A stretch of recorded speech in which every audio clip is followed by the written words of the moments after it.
Hey, it's 28 millimeter RPG. Rick here with the gang of Crispy. Say hi. How you doing, guys? And of course, we have Spencer. Howdy, howdy. And down below, we have Tyler Yo. Long time no and see. Mr. Max. Hello, folks. And of course, they all have their respective channels. We'll have them in the description. Of course, had no idea who was going to be showing up for tonight's little special treat. We have a video from Rolling Stag, and he posted up a very interesting video on how to be a better role player with this framework. And of course, he's talking about 4D. And we I watched a little bit my own on my own time to see what it was about. I thought it was a very interesting video. I appreciate the push to have more of 4D out there in the internet, on YouTube. And you know, if people out there see this video, want to share it with people, or I'm fine with if they copy and paste it to their to their channel to show people. That's totally okay, as far as I'm concerned. But you know, the more people that learn about 4D and how to do 4D, the better for anybody that wants to get into a full role-playing mindset in the game system, instead of relying on the rules and the mechanics as leading the way. No, for us it is purely role play, playing your character, and of course your game master adjudicates everything. And don't worry about the mechanics and stuff. The game master takes care of all of that. If you have any problems with that at the end of the session, we talk about that at the end, of course. And that's the way we roll. So let's get into this video here. Anything anybody wants to say in the beginning here? Or Crispy? Oh, I thought it was gentlemanly of him to tag us in his Awesome. description. So thank you for doing that. Most of the commentary that we get on this style is we're not tagged. It's just Yeah, it's true. Oftentimes it's just like sub-quoted, right? Just like, yeah, it's yeah. Exactly. Some Like people are say afraid, it. Some afraid people of that in the what community. Streisand effect or something. We can't Yeah. talk about it. But he was Yeah, losing our crowd he for was the a most gentleman part. about it. So it was Mm. good. So Yeah, thank you. Yes. I am really excited that there are more people like him. Wouldn't say like one of us, but you know, I'm excited that there are more people that are coming, because I mean, not to just tell you what the video is about, but that are coming acknowledging that there needs to be more frameworks for describing how we role play out there, right? Not Yeah. even if it's not 4D, even if it's not, what have you. People are coming up with more systems, because ultimately the whole reason we came up, I say we, I didn't really do much of anything. I coined a term here or there, but the whole reason for this system coming about is because there isn't the lexicon for describing how roleplay works. So yeah, I'm really happy to see that. Yep. I And we always happy honestly- to have like converse. Sorry, go ahead, Spencer. I was just gonna say, honestly, there's a lot of people that are still stuck in the 3D roleplay and want to keep control over the game itself. Yeah, you make your characters. Yeah, you go in there, you do your dice rolls and all that kind of stuff. But he's the one that's got the key to what happens in the game.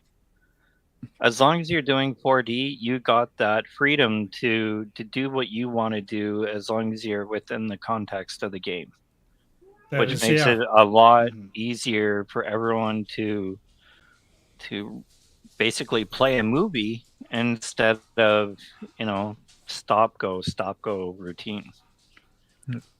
And I wanted to say, like, we're always happy to have conversation with people, right? Especially people that come up with like Tyler said, come up with their framework and stuff like that. You can disagree, but always like people that think about this hobby and think a little further of like, oh, what works, what doesn't work, what can we improve, what's the experience we're trying to have, right? Because a lot of people they're dissatisfied with the experience they're having, and they go look for advice online and they get the same platitude over and over again, right? Just like, so when there's people out there taking the time and putting the effort and just like saying, well, you know what, we'll try to really look at it in an objective manner and try to create a framework. Like, yeah, we're always glad to talk to those people. Right on. And I disagree with Tyler there. I think you did a whole lot of stuff, especially with me. You know, way back when we were playing with Abraham, and we between you and me, I think we were the first ones to go ahead and actually use our imaginations and use co-creative abilities in Abe's game. Which hey, I appreciate that. I'm really flattered by that. And I think Abe was really impressed with us because we kind of carried the narrative for him and came up with some ideas that he really didn't think about, but he let the flow continue, and it was an excellent session where we were two gamers trapped in a virtual reality game, and we were playing it up on how we were gonna, counter all the adversaries in our level 1 avatars, on the computer game, kind of, so to speak, because that's the way it was being played out. But it was a lot of fun, and for one thing, between that and learning some stuff from ideas from Monty Cook's game, really led me to the point to that realization that the players can be trusted to go ahead and co-create and not over co-create, and kind of make a game go what, but to make it really cool, just by going within context of the entire session, like Spencer was saying, don't overdo it, don't pull in things that would break the game or anything like that. You have the common courtesy to be, a good player and want your experience to be a good experience, so you don't do those things, of course. So anything else you want to add there, Max, or is that Nope, we're gonna go ahead with the video. All righty, let's do it. So let me go ahead and present it here. And I think I have the levels okay. Those who are talking out, giving us some input from the chat, just let us know if I got to go ahead and raise the levels of the volume or not. But let me know. Here we go. Let's talk about how to be a more successful role player. Now, there's an idea out there called being a 4-dimensional role player, which was an idea started as a joke by a guy on YouTube called Shauner. And unfortunately, he passed away recently before I could make this video in response to that.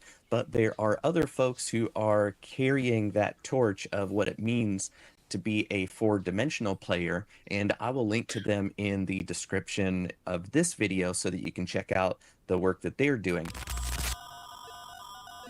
The quick recap is that a 1-dimensional player is somebody watching somebody play, like if you're watching Critical Role or Me, Myself, and Die, dude I love.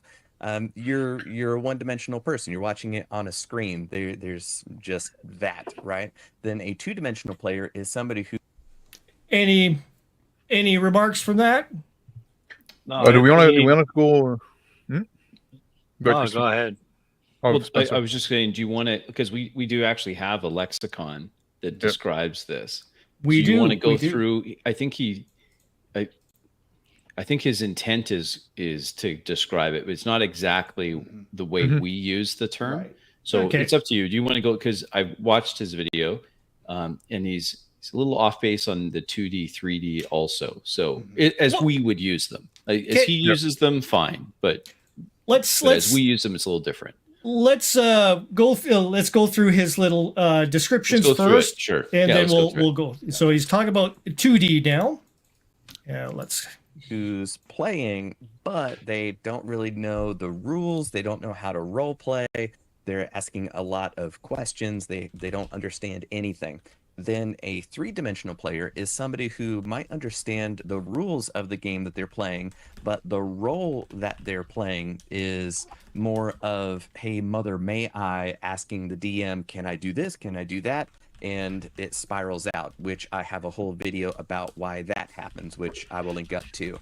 And then a four-dimensional player is somebody who knows the rules, knows how to be in their character and plays the role of their character without having to look up instructions or rules, without asking the DM, mother, may I do anything like that. They are in the character 99% of the time, and it plays out in real time.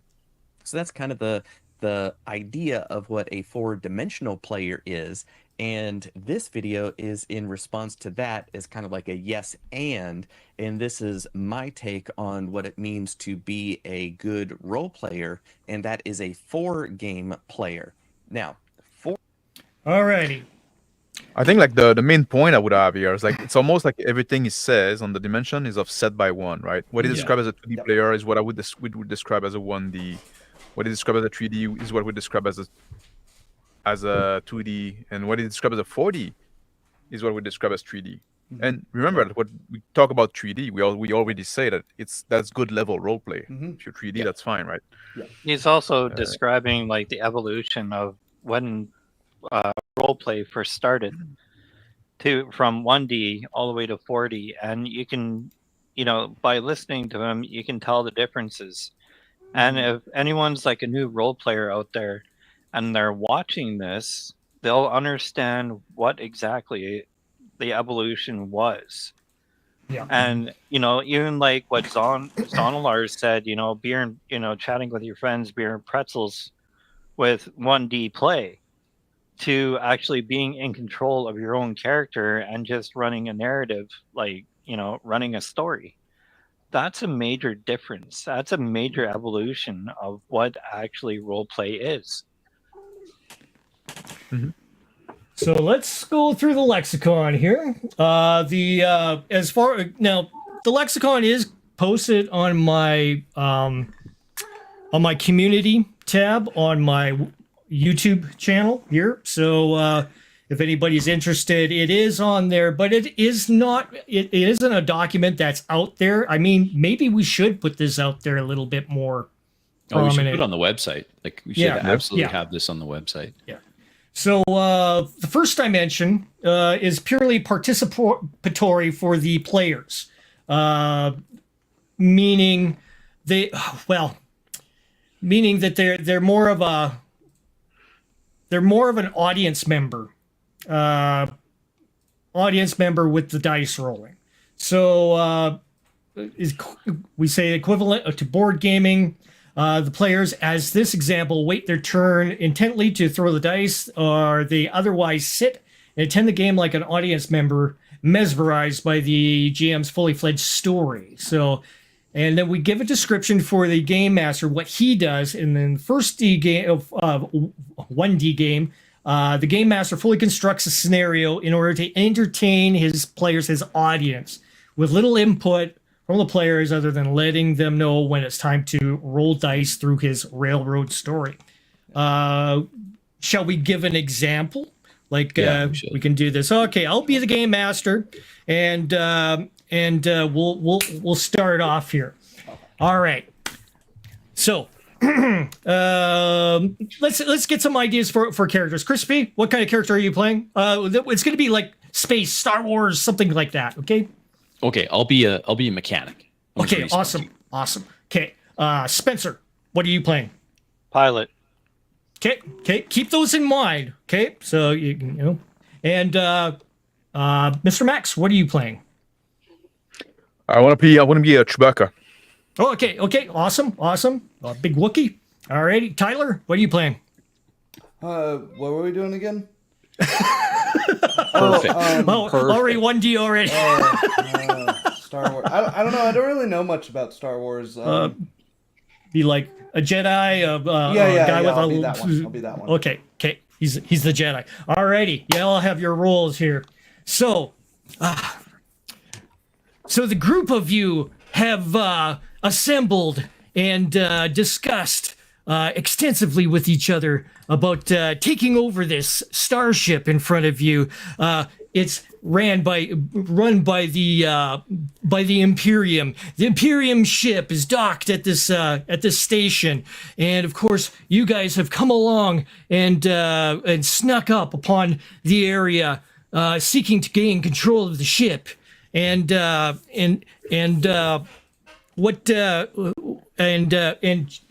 Wookiee guy, Max the Wookiee. You see up ahead the two men, stormtroopers, sitting in front of the starship on the bow of the ship, and there's a whole bunch of crates over to the one side of them, and further on you can see the access area to the actual ship, like the airlock itself, and that's guarded by another two stormtroopers, looking around menacingly with their laser cannons in hand. What do you do, Chewbacca? Oh, hold off. Let's roll for initiative. Everybody, roll for initiative. What? Wait, hold on. What dice? What do we roll? Roll a D20 and add your perception. One, right? Yeah. It's got the little triangles all over the place, and yeah. Okay, where do I find that? Is that on my sheet somewhere? Yeah. It's I rolled 12. Hold on. I got 12. Can I keep that?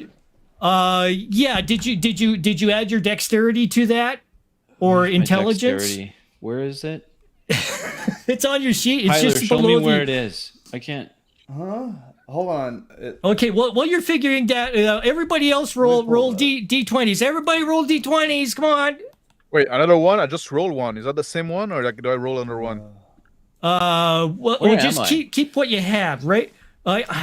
Okay, you guys are by some crates over by the bow of the ship. You're like intermingling from them and just hanging out kind of idea. Can I shoot my crossbow? Yeah, if you like to, but everybody still got to roll initiative. What's your initiatives? Oh, hold on. Wait, what do I add to that? Your perception, your dexterity, or your wisdom, whatever's higher. What do you mean higher? Like what do I add? Do I add the whole thing? Just let me check. Let me read through the book. Hold on. Let me go find the book for a second. Hey, while Rick's doing that, does anyone know how to get the nubs off of like a gold plastic without scratching it off? And, keeping the color underneath, because I've been having some trouble with that. Have you tried with a memory file? Oh, no, I haven't. I've just been using my Exacto Knife. Yeah, I might have to get one of those. Hey, Spencer, I just sent you a meme. You're going to love it. Oh, is it that one about the Star Wars chick with the funny things? Oh, no, what are they called? Oh, I saw that one. Twi'leks or whatever they're called? I haven't seen that one. Can you send that one to me? Oh, yeah, sure. Hold on here. Let me get that. I heard the second Joker movie sucks, man. I heard it sucks. I know. Yeah, I don't even know why they came out with that movie. Yeah. If I'm playing a Wookiee, can I still talk normally? I don't want to do like the growling stuff all the time, or do I just? Just let me see. Does anybody else have Wookiee as a language? It should be underneath languages on page 3 of your sheet. I don't have that on my sheet. I don't think that got put in there. I'm gonna can I just add it in? Yeah. Well, come on, guys. I'm starting to lose it here. Come on. Right? Right, like, I would want to play Chewbacca. You should have some of you should have took Wookiee, right? Yeah, that makes sense. Well, why do I have to learn a language just because you want to play as a furry? Man, you need to have a Chewbacca in the game, right? Just like it's not Star Wars without it. We're not playing Star Wars. You said it was what did you call it? You said it was Imperials. Is that Star Wars? I don't know. It's like I don't know. I want my tricorder. That's all I care about. Excuse me as I drink myself to death right now. All right, guys.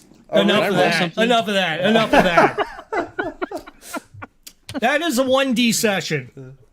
A bit of a parody, obviously. Yeah, a bit of a parody, of course. Mine has a 30 on it. I don't think mine's supposed to have a 30 on it. We have all been in games like that, but we have. Like for me, like what really like distinguish the 1D aspect, it's really like people use it, and which is not wrong per se, but use their hobby as a social event, right? Exactly. It's an occasion to get together. The game is an afterthought. It's not the purpose for gathering. It's just to be with friends. And, yeah. I mean, that is perfectly fine with within the context of the group. If you're gonna do that, that's what you do. But there are certain players out there that want a little bit more meaning to their social activities. They don't want to just waste their time for 3 hours or 8 hours. It's not necessarily of a meaning. It's more or less that they want the respect of people actually wanting to play that with them, and to be well noticed in the sense of role play. Yes. They're more invested in the hobby, right? That's what I would say. Yeah. Well, and it's just the same. I always use sports analogies. It's kind of like if you invited a friend to go play tennis, and they're not really into tennis, but they agree to play with you anyways, and you're actually trying to play at a given level, and they just sort of like tap the ball occasionally. They're not really, they could clearly play better, but they're not really trying. They're not very into it. It's kind of insulting, right? They don't really want to work a sweat, maybe. Right? Yeah, just like, you know what, I'll come play with you. Well, when it comes to that kind of stuff too, like you got to pick your crowd. Like, people that actually want to play instead of, I'll come play and then I'll just sit for 6 hours and lose my mind. And I often say, like the misalignment can go both ways, right? If you're invited to a game that is like 1D, and people are doing that, and they're just getting together, they're having fun. It's an occasion for them to order pizza, get some drink, and whatever, right? Just like show themselves meme, like they say. Yeah. But and you come here and just like, well, can we focus on the game, guy? Can we be serious? Then you're being the asshole as well, right? Yeah, that's read the room, you have to, exactly. I couldn't say it better. Wouldn't another one be like, know your crowd? Yeah. Where you're going with role play, like exactly. Yeah. And that's part of the reason why we develop like the language, so we can like, and maybe people want like, because it does come with some kind of gradation, so maybe people don't want to use that. Like, you just have to come with your own framework. Yeah. Pretty much. Yeah. You take. You didn't do it, so we did it. Exactly. So now you have to deal with the gradation. Some good feedback there from Zonalar. He approves of all this great metagaming that we're doing on this 1D. Yeah. Yep.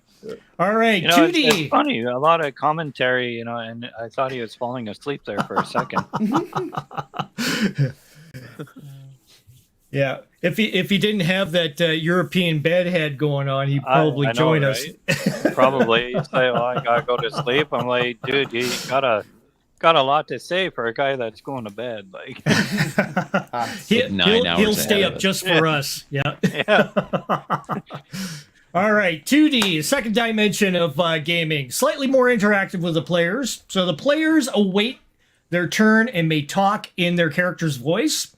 However, most interaction between player and game master is a series of out-of-character questions and answering back and forth in a guessing game. Players will ask mechanic questions on how the game rules work as they play out the story derived by the game master. And my role as a game master, the 2D game master may opt to listen to the characters in character voices and integrate the banter into the GM's railroad story. They will often move or evoke actions on behalf of the players, even if the player has not stated their intentions. Let's give, once again, the same situation all over again. And this time, we're going to do it as 2D players as soon as I get my notes out of the way here, which aren't notes. It's just paper so I can rattle around to pretend that I'm looking through a book. That's all. The illusion is broken.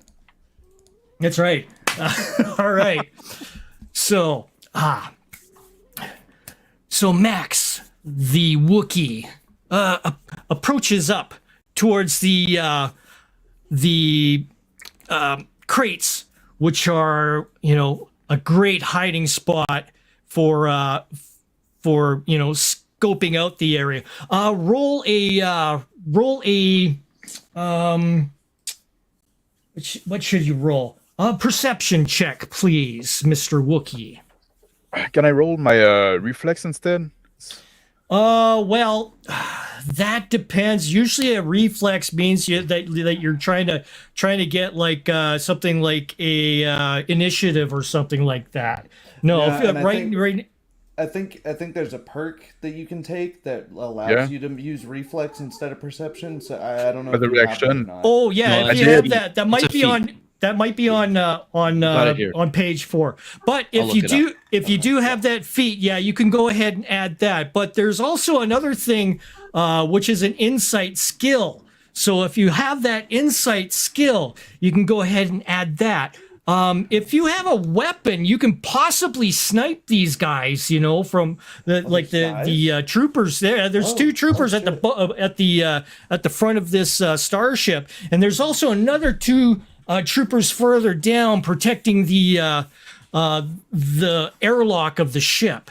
So you know, did they see me yet? Well, roll for first. Okay. Oh man, I saw the 20 go by. Almost fucking got it at 20. But man. That's 9. But I took like I took this perk that I'm like furtive and stuff like that, even though I'm wiki. But does anybody else have like, is anybody like a Jedi or somebody? Maybe they have a skill that can assist. So if you have the assist and you remember like in the movie, right? It's like he uses the Jedi mind trick on the I'm gonna try to do that so they like wait. Hey, wait a sec. There's no rule on that. At least that I can see in my. Really? Let me look it up on the page. Look it up. Make sure because. But I swear to God, there should be a feat that says it. I know, really. Come on, it's in the movie. Why would they leave that out? Like we should be able to do it if it's part of the movie. You're right. I think I got it. Like it's.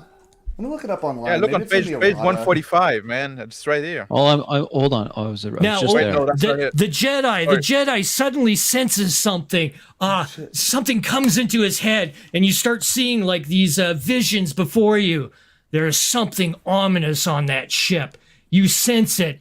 It's Darth Misery, and he's out ready for action and party and other things. Oh shit. Wait, did the guard saw me or not in the end? Just wait. What did you roll for your perception? Well, with my feet and my perk, that gave me like 15. Oh, okay. Well, Jedi, do you still want to try to go ahead and assist him in some way?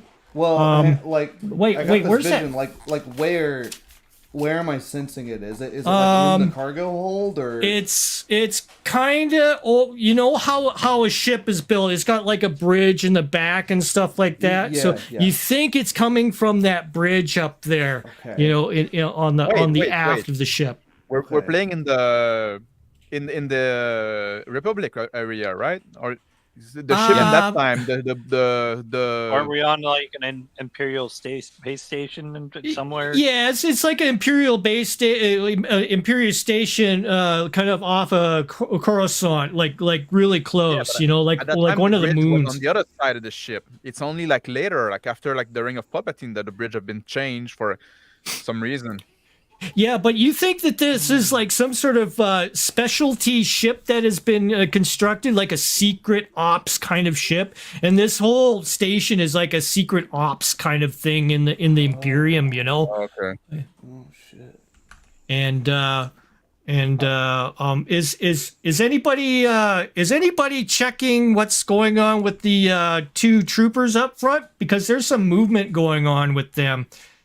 Well, can I see them? Stuck in wherever I got, where I'm supposed to be. I'm in the cockpit right now, like. Well, actually, you are with the rest of the group because I kind of like pushed you like along with the rest of them just to keep everything, together, because separated party isn't really too good of an idea here. So but I'll let you take along some stuff that you had in the cockpit, because I know you had like a laser pistol and stuff like that, and that broken Jedi sword, which is a lightsaber, which was stashed away. If you want to take that, would you like to take that with you? Probably. Yeah, because I think it would be a good idea for the Jedi guy to go ahead and check that out. So I think. Yeah, I think maybe you should, Tyler. Maybe you should do a roll for that, because you guys have been on the ship for some time to get here. So, what do I roll for that? And what does it look like? Oh, is man, it like a Sith handle? Is it like a custom kind of thing, or you think it might be Sith? It kind of looks a little strange with skulls and stuff like that on it, but you never know. It could be religious kind of content. Before we do anything, let's just take a moment to think, so we can do there's those two guys. So there's two guards in front and one by the door. Okay. Yep. No, there's two guards in the front. There's at the bow of the ship, and then there's two guards further down, past a bunch of other crates and everything, and they're guarding the airlock to the entry of the ship. Okay. And there's a ramp going to it. Mm-hmm. What do you think, Crispy? I don't know, Max. Tyler, what's your Jedi's name again? Oh shit, I don't have that written down. Okay, well, whatever. Crispy, I'm going to move to. Where's your guy? I think we should move to. Okay, see, I have this feat. If I can get close enough, then and you move to a flanking position, then we can outflank them, and move around. And I think I have enough movement to get there. I don't know. What do you think? If you do that and I delay my action, then I'll be able to shoot them when they're yes, yanking. And I'll use my bonus. I can use my bonus action to move faster. It's a special ability I have as a level 5 grease monkey. Oh, look, what's Zonar saying here? Hold on, we got people commenting in chat. Oh, it's all it's all great stuff. There we go. Thank you. Okay, that's enough of that 2D stuff. I'm at the bottom of my whiskey. yeah, we're drinking heavily through all this. So there's some things to be said about that. We were trying to stay on topic. We were not in character. Yes. At any point, really. And I'm this big talking head that hovers over top of everybody. Lots of giving questions. Giving exposition and all the rest of that stuff. We were there for the game, obviously. Obviously. We're there. We're talking about rules. For me, that's exactly that. For me, a big point of the 2D is the people obsessed with the system, really playing the game, the mechanics, trying to win, right? So a lot of planning, a lot of trying to get every little advantage, a lot of build stuff. That's oftentimes what we see, right? Yeah. Okay, let's do an example of 3D. Now, this is where actual role play starts taking place. Now, the only difference between 3D and 4D is going to be, the co-creative part. In Shauner's, the way Shauner's seen it, 3D and 4D was melded together, but I kind of separated them out because it made a little bit more sense, because that co-creative adds that so much to what you're doing to imply that the characters have more narrative control. So with the 3D, this is where the players no longer engage in out-of-character talk, and the GM stays in narrator mode for his players' adventures. And as the players now drive the narrative for their own characters. However, they must remember not to do any co-creation in this part. Each player describes what their character's actions are in present tense, and use their in-character voice to discover the in-game information from the GM's NPCs through natural vocal interactions. If the player does not indicate their character's location and act of moving to a destination, they are standing still and not moving. So game masters have to keep that in mind, that because that tends to be a lot of the problem, is the game master moving players or making the players do stuff that they don't say that they're doing. The game master and the GM is a narrator of reactions from the player characters. They do not move the characters or rewrite the character's actions. Game master ignores all out-of-character voices and never engages in out-of-character questions and answering dialogue. The GM has a scenario which is derived from the player's actions. So let's go through this again one more time. In the large facility before the group, as they had snuck in from our last episode, robot up ahead, A535, moves up along. Jedi. The robot is indicating there appears to be two men up ahead, stormtroopers guarding the front of the ship. If we're going to take this over, we're going to have to act fast. That's right. I look down at the lightsaber on my hip, consider for a moment drawing it before walking out and attempting to get them to allow us passage, at least into the deeper portions of the ship. Crispy. I pause. I turn to the young Jedi Master. Perhaps a bit of deception will be appropriate here. I'm still dressed in my work overalls. They're guarding a ship. I could pose as maintenance. I whisper. Spencer. That sounds like a good idea. Yeah, I'm the pilot as well. You know, it could be transporting something onto that ship that requires my attention. Max.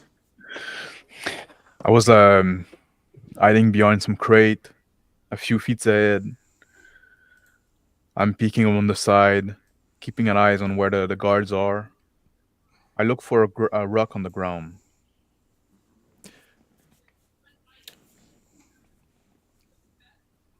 The troopers in the forefront move back and forth, looking from left to right. One indicates something wrong with his helmet and positions his hand towards the other trooper, indicating that he's going to move off. So he starts moving along off on his own, leaving the one trooper alone. Tyler. I walk out in front of this trooper and wave my hand. Using Roll. Force. 8 force manipulation. Success. We are crew maintenance. You will allow us to investigate your partner's helmet. Yes, you are maintenance, says the trooper. I will call my fellow compatriot back here. He starts making noises on his comm. Crispy. I step out from behind the crates, walk up, take a greasy rag out of my pocket, and wipe my hands, and then tuck it back in. Out comes a spanner. It's like, yeah, the maintenance crew here got a bad communicator. I'll take a look. The trooper maneuvers himself to go ahead and give you advantage to take part. Spencer. I'll walk up as well, standing next to Crispy, and just here to help maintain the ship here. Looks like something needs to be transported. I'm just on my way to the cockpit now. Trooper says, carry on. Max. I look for, I see the trooper being distracted now, and I look for a different set of crate where I can sneak to without being noticed. Roll for a your acuity, Max? 17. Perfect. Finding a good spot that you can take purchase at for an advantage. Tyler. I stand around, arms crossed, looking as official as possible, waiting for this this other trooper to return. And then I lean over and talk to Crispy. What do you say we relieve these troopers of their uniforms and try to get a bit deeper in the ship? Do you think that's wise? They are armed. The other stormtrooper approaches the other one and questions incoherently through his helmet. You're going to have to take the helmet off. Take the helmet off. I got to take a look at it. Pop the helmet. The trooper goes ahead and starts moving his helmet off, starts pulling it off. Hey, I reach out my hand to take the helmet. Spencer.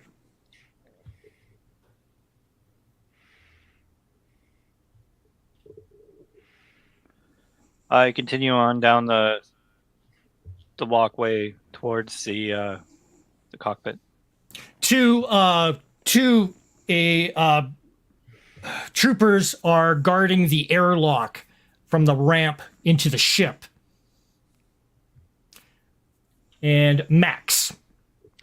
I quietly move from the box I'm in now to the next perch that I see that I can stay hidden, trying to get closer to the dock door. You gain advantage getting closer and notice that Spencer is starting to approach the two troopers that are at the airlock. Tyler. Well, I don't know, Crispy. I'll let you make that judgment call. I expected that we would deal with armed forces at some point or another. I speak up a little bit, cough to disguise the Jedi's whispers into my ear so the stormtroopers don't hear as I examine this helmet. You know, Trooper, I'm sorry, you're gonna have to go to the quartermaster for this. This is we can't do a field repair here. And you know what? I point to the other guy who's still wearing his suit. Are you aware that your air scrubber is blinking a warning on the back? I mean, those are temperamental units. I think the two of you better go. Well, it's all right. I see there's a couple other stormtroopers there as I notice a Wookiee moving quickly towards the ship. Don't want to draw their attention away. Those two guys there can probably handle this, right? Like, it's not like we're rebellion or anything. Look at me. I'm in my work clothes. The one trooper looks kind of confused over at his companion. The other stormtrooper just looks blankly towards you. You can notice his eyes in his visor, looking rather blank and confused. We'll hold her there, but excellent. Okay, awesome. You can see that when you go into 3D, you're moving a lot more faster. There's no questions about mechanics or anything like that. It's if a player needs to make a roll, just roll. It's fine. And we didn't even, right now we're just using stuff off the top of our head, and we didn't exactly. We're just making stuff up. All I have is a sheet here that basically was just a quick diagram of a ship, some crates, and an idea of a couple of troops. I have names written down like a starship, guards, and then stuff, just so I can keep my head kind of in context of what I'm trying to splurge out to you guys. So, and it'll obviously run even faster when you actually do have a session 0 and everyone knows what's going on. Exactly. But you don't need a system to know things like when you should prompt a roll for something, right? That's like a universal truth, more or less, right? Yep. And like I see like people in the comments saying that they find like 4D easier than 3D, right? And to be honest, doing this 3D thing, and I'm really trying not to 4D, not to sit in the 4D. Yeah, but it's we're so hard, used right? to it, right? It's like we try to do that. So that's why I'm doing those prompts. Like, well, I look for this, or I try to find. I observe, like, like I'm trying to do those prompts for the GM to fit in the world, because I don't want to fit in the world myself. But I also don't want to ask the GM a question: is there a crate? Is there a place I can hide? So now, when you mentioned the rock, I did not respond to that, because I noticed that. To me that was that was kind of like, why would a rock be sitting on like a tarmac, like a space station here? Yeah. At that point, I had more like a Moises Lee kind of spaceport in mind. Right? I kind of have to get going here, fellas. I'm kind of on a time frame here. Yeah. Awesome. Thank you. Pleasure. Thank you very much for inviting me to this, and hopefully we can get together again soon. Yeah. Right on. Thank you, Spencer. Guys. See ya. After you keep on describing and stuff like that, I figured it out. But that's an artifact of like us just like doing like section out of nowhere, right? Yeah. So there's no context, anything. We're just like going out with. We didn't talk about that beforehand, right? Exactly. And that's all new for us. So I'm filling the blank. I just went ahead and just gave just kind of just spurious made this kind of situation like 5 minutes before getting the stream going. And as a game master, oh man, it's tough to kind of go backwards and try to deconstruct what I've been doing lately. So it feels awkward when I try to go backwards and not have co-creation implied in the game and stuff. But that is part of the important part of 3D is you have to ignore any kind of out of character stuff or anything that doesn't make any conceivable sense in the situation. You just keep on going. If your player has any grievances about it later on or something like that, they can go ahead and talk about that later. I just heard somebody pop in here. Let me check. Z's here. Oh, awesome. You got his morning hair. The big thing I would say would like Stoner was known, like his famous phrase was like, where your character is, hello Zandalar, what does your character do, right? And we often have to say what your characters say, right? You go in, like if you go in that order, you're gonna that's gonna be like a perfect turn. You just say what your character is, what your character does, what your character says. You keep it short, that's fine. And if you want to have information about the world, don't ask the GM a question. Think about in real life. If you want to have information about the world, how do you you want to know if the door is locked? There's nobody to ask. You just walk there and you check if the door is locked. Yeah. You want to see if if there's something around. You say, I look around for this thing, right? Just like, and then the GM will intervene. Like that's what I was trying to do with the rock, right? Which didn't purchase because of a misunderstanding.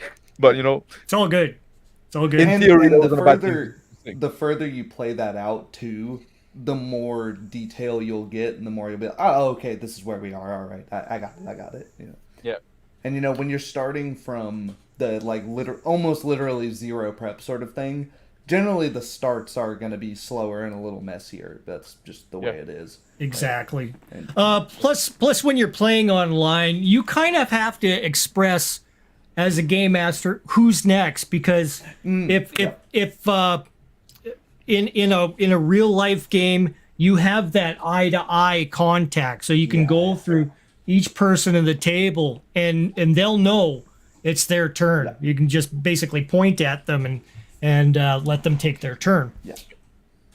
So, any insight there, Zonalar? Since we have Zonalar in our group once again, and awesome to see you, bro. Long time no see. Yeah, thank you. And anything you want to add? If it's at a game table or online, I just really like writing down the name of the player and the name of the character, and I literally draw out where they sit on my table, because when I go around, I look down and I know immediately what their character name is, especially if I like 5 names and I play with them for the first time, I will not know. So I look down, I look at them, and I ask them, like, Silvanas, so what do you do? And yeah, let them respond.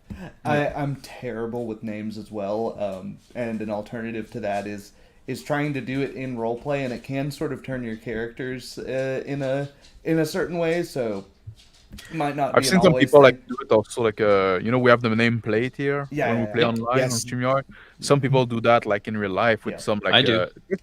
Crispy do that in real life. There you go. I make little tents, and I'll put the character's name on the tent or the little name plaque, and then I'll also put a portrait of the character on the name plaque, and then it's two-sided, so that the player sees it always in front of them, all the other players see it in front of them, and each other's, and that has completely eliminated using our actual names at the table. 100% into the character names.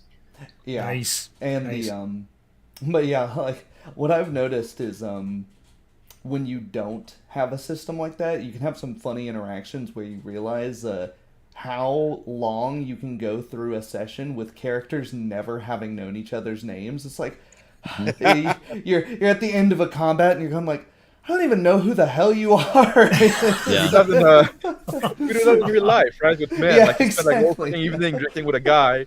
You leave in the end, you don't even know the guy's name. It's like this. I feel bad. I feel bad calling you the fighter all the time. What's your name? Exactly. The guy on the plate, damn it, dude. Oh, we have a question. Oh, we do. So in 3D, 4D, do you guys deal with fear effects when trying to avoid you feel, since the effects is different from RPing your player characters? So as a game master, you can utilize different instead of saying you feel, you could say a radiation comes from the direction of the culprit before you, creating an ominous aura about him. Now you can, as a character, you can deal with that aura of ominous, as maybe a fear. So the player will go ahead and partake in his next, in his next line of how he's going to play his character. He'll implement that into his character itself. So it's not the game master saying you feel fear. It's the game master implying the impression from the whatever it is, weather, the clouds rain down, horrendous droughts of water. Now you can play your character as being drenched and wet, and you can play that up, pulling his clothing away because it's getting irritating from all the wetness soaking through, and you can express that as part of your grounding, your what's the name we use for that?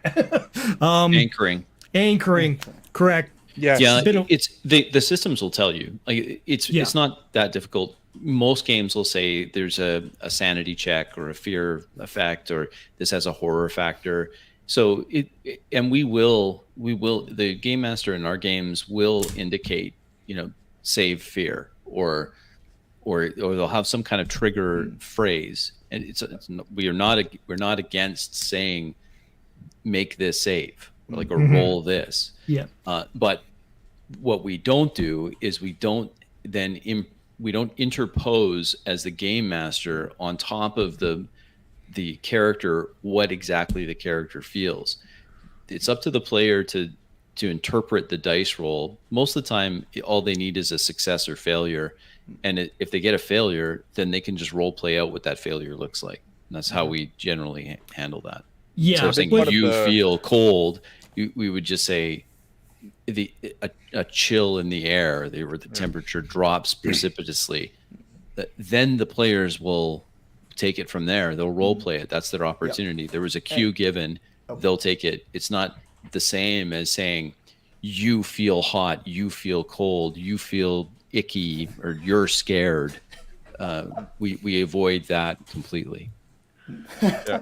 A big part of like a 3D 4D, like trust between player and GM is it's a huge part of it, right? We need to step away from the adversarial game, right?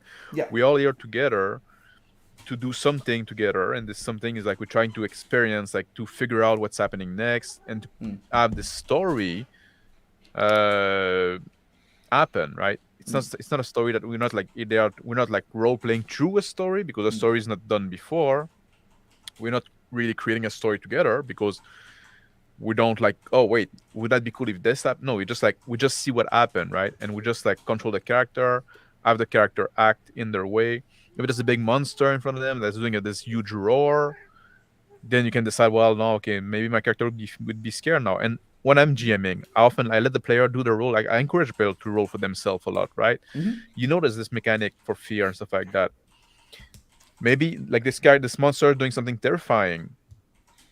Go ahead, roll for your fear. That's and then like when you don't have to tell me. And then when you do your turn in consequence of the roll, right? You can like control yourself, and I'm fine with that for me, right? Just like, I'm very lenient. I actually had that.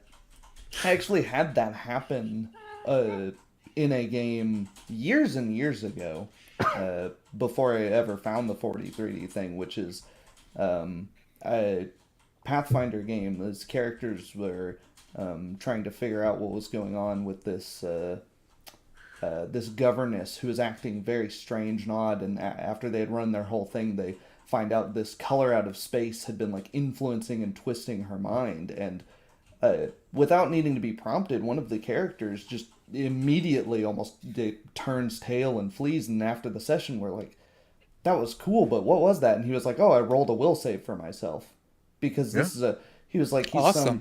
He's some crazy, like goblin thing that just sort of follows the party around. Nobody really knew why he was there, and he was like, he's never seen this horrific thing that is, shaken the mind of a mentally sound woman before, so obviously he's gonna have to swallow. It's like a lot of it is rethinking the win condition of the game, right? The win condition is not like defeating like the obstacle that GM put and like finding the treasure and getting the loot. That's not like, oh, you win at RPG. Winning at RPG is staying in character and having this believable world and those believable characters that act like fucking people in that world, right? Also for the square world. And it created such a lasting impact because a character got really close to dying after that, and now it creates this interesting intra-party conflict where they're all like, what the hell? Why did you almost got one of us killed through doing that? And the character and the group grew from that encounter. Whereas if they had just, all teamed up to beat up the bad guy for the 3 millionth time in the D20 game, would that have been as memorable? Probably not. Yeah, a lot of inter-party conflict created by the interactions makes for a cool session as well. Don't shy away from that, because a lot of the movies that you see, there is a lot of inter-party turmoil going on in some movies. So use that in your game. It makes it so much better. Like for instance, Mr. Max's game where Phil the Thrill, Phil's in our chat here and saying stuff in the back there. But Phil played an awesome bad guy in the back in Max's game, which was so cool and memorable. And I'll always bring it up because that was one of the coolest situations I had seen. I'm glad that we hopefully that answered everything for you. You can keep on asking questions as we're going through. It's totally awesome. We need people to ask questions like that, and those that's a good one. Yeah. Well, Rick, that question good. comes up more than probably any other question on a recurring basis. Well, if you're not going to interfere with, or you're not going to state how a player character is feeling, then how do they know, like, what cue are you giving them?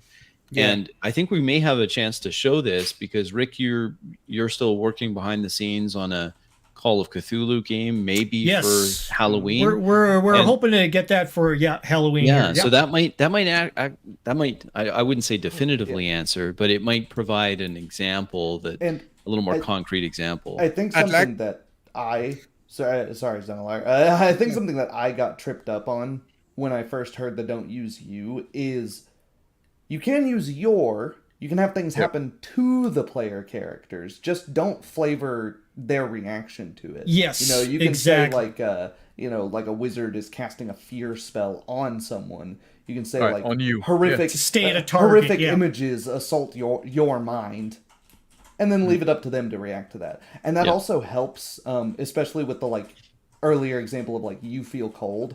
Then you don't run into the 2D thing of, do you might have frost resistance? Do I feel cold? Yep. Even me?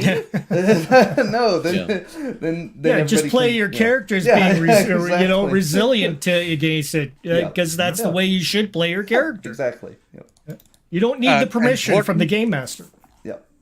An important part for me is setting the table as the game master. You decide what's okay and what's not okay. So this is why when we move to the 3D, 4D type play, where the player takes control over their character, that we don't have a 2D or 1D player like playing on that level, because he might make fun of him for doing a voice or making the non-optimal choice in the moment. And that's the anxiety that you want to remove for your players. So set the table. You agree on what you'd like to do, what you'd like to achieve, so your players feel comfortable to get into the skin. Yes, that we all share the same goal, right? We're all trying to achieve the same thing here. It's important to imply that during your session 0. Make sure you clarify everything in session 0, what they're allowed to do as far as co-creative powers are. You could have limits on it. It depends on the situation that you have going on with the game. It's up to the game master and the players together to form what they're going to do. It's not just the game master. It's more of the players actually. Yeah. Let's go on with reading here. I guess I will have to run a few practice sessions with my players, trying to get them to stay in character and react to the world. A world in character. Most of them are stuck in story mode. That took a lot of time for me personally as a game master to like clamp down, like be strong with my if you don't say that you're doing anything, you're not going to be doing. If you don't imply an action, you're merely thinking about it, and that's what you're going to be doing as your character. And if you don't move, I'm going to apply a bonus to hit for that creature the next time, and it's likely going to strike or whatever. Just stick with your guns and get the players to adjust their game in order to fit in with the 3D or 4D mold that you've given them. And it should work. Some players will take a few turns to adjust to get, we've seen it in many games before where the game master where in our games the game master has ignored the person, for example, if you want to watch some of Abe's talking about games, some of his early game sessions with some of our members, mainly Tyler, myself, Al, a bunch of others, Crispy as well. I think you were in one of Abe's games. I was in a few of his games actually. You'll notice that Abe was very strict, and if you didn't say an action, you get skipped. So, and then it's it's on you to imply the player rules on your player character. So, and sometimes, and I'll do that too, and we'll end up having like 3 out of 4 players characters having a conversation, doing something, and when I'll notice, maybe a couple minutes into that one character hasn't done something for 2 full turns, rounds of the table, and I won't mention anything, and then eventually if I think that like that player is like they're being oftentimes what can happen is someone's just trying to be nice and they're like, oh, I want to let that play out. Yeah. They'll have an Like a NPC or politeness. something go like, hey, you've been quiet. What's going on here? And then they'll go, oh, okay. You know. We have the solution we came out for that, because especially like when me and Crispy in the same game as player, we're both fucking big mouth. We talk a lot. Same. If you haven't noticed from that stream, we can fucking talk a lot. Man, We're gonna talk the whole air out of our room, right? yeah. Sometimes we have a conversation and stuff like that, and Yep. we say like, you know, maybe the good thing is like if we have like we try to have like 2 back and forth, and then like we're gonna let the other character take a turn and see what they're doing. Yeah. And if they're okay with us keeping on going, they can just do like an anchoring action, it's like a small little thing, right? Oh, I sink down in the couch, or I take out a cigarette and light it up, or I'm grabbing some peanuts from the ashtray. I right? did it earlier when I was deferring to Crispy's character there, and I just sort of folded my arms and was like, "Oh, you take it from here." Exactly. Yeah. There's those little action that you do that anchor you in the wall, into the term anchoring, and make so that you're not a floating head, and but also indicate that I'm not doing anything important. So I'm okay with you keeping this conversation or whatever you're doing. Like, you know, I'm still existing in the world, but I'm focusing on something else. I'm just like waiting for you to be done, right? You can keep going another 2 turn, and then we'll check again, and then we'll move on if I decide, oh, I'm getting up and I'm going to the door. All right, let's go. Right? Whatever. I also want to address the last point of Romayoi, that like most of his players are like still stuck in story mode. That's like change the social setting, right? You can do it several different ways. The most obvious, like clear-cut ways, only have one of those players be on your next table. Like introduce them one by one. If you want to keep all of the players, like it's your Friday night evening hobby, you can change the system or change the campaign. Do it as a one-shot. Guys, I'm trying a different way to role play that I want to test out. Don't worry, your elf ranger is not gonna die. We can play a different character. That's good. That's a good point. It is. So another important thing that I think is very, very important here is that I mean, I'm probably going to go ahead and section this off as a little separate thing on the timeline of our shuttle on the stream, is keep your description to one action. That is super important, unless it's something like we're doing like a conversation kind of thing where we're carrying on a round robin of the characters talking. There could be a few lines tossed between back and forth, maybe about 3 turns, three actions worth of conversation, then go to the next one, because conversation tends to go quite quickly between characters or NPC and character, and with conversations being chopped up too much in one action segments, it can kind of feel a little weird, kind of like watching like something from a Roger Ebert movie, which tends to be a little schizophrenic, because you're going through so many different characters all at the same time. You just get lost, you know. And I've seen that in the Return to the Valley of the Dolls as a great example of that. But that, just keep in mind, all of this stuff should be settled on your session 0 with all these worked out. Now let's go to the 4D example. Nice. And we're going to go with the idea that it was all set in session 0. The idea is you're supposed to go ahead and steal the schematic plans from the ship, is what the goal is. And your assembled crew that have, and we're taking it from the point where you have snuck yourself into the facility so far, where you can see the ship. And that's where we will start our, once again, same sort of thing going on. Zonalar, you can be whatever character you wish to be, just play it up.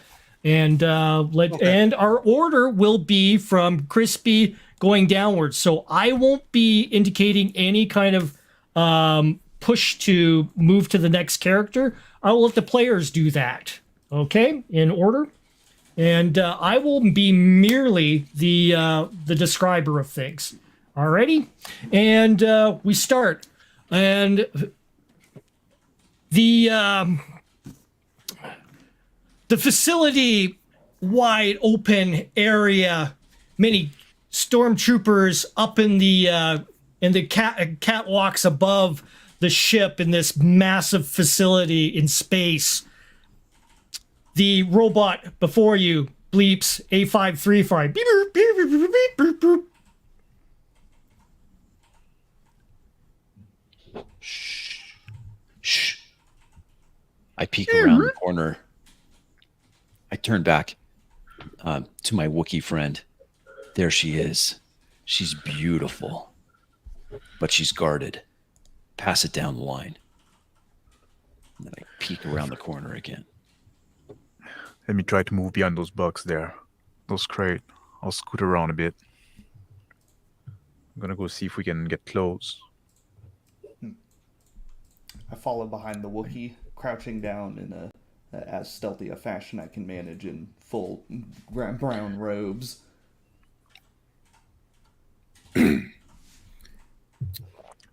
I send a distress signal, beep beep boop beep beep beep beep, from my astro droid chassis towards the other droid around the corner. Malfunction detected. The two robots converse back and forth. Beep, beep, beep, beep, beep, beep. Ahead, two stormtroopers at the bow of the ship, mixed amongst the ensemble of crates and other inanities around, casks, barrels, that sort of thing. I pull my slicing stick out of my pocket, insert it into the data port on the wall, and access the maintenance history. I'm locked out. That's not good.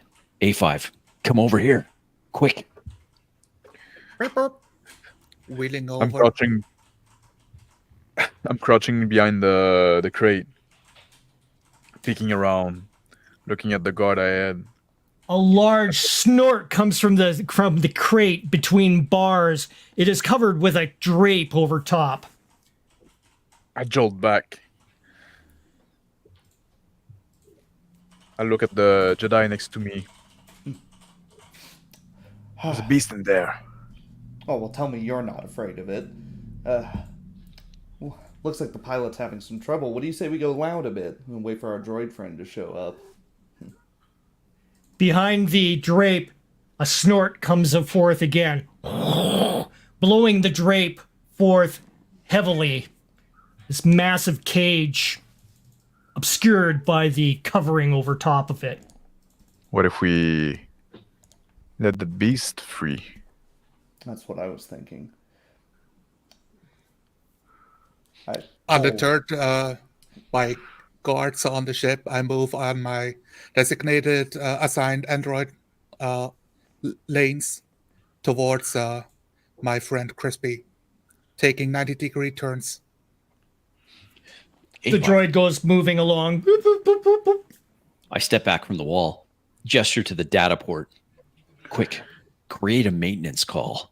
Then I pull out my utility tool and a greasy rag, and I wipe grease on my forehead, making it look like I've been on a long shift. I look down at A5. Quick, just a routine maintenance. That's all we need. Get me close.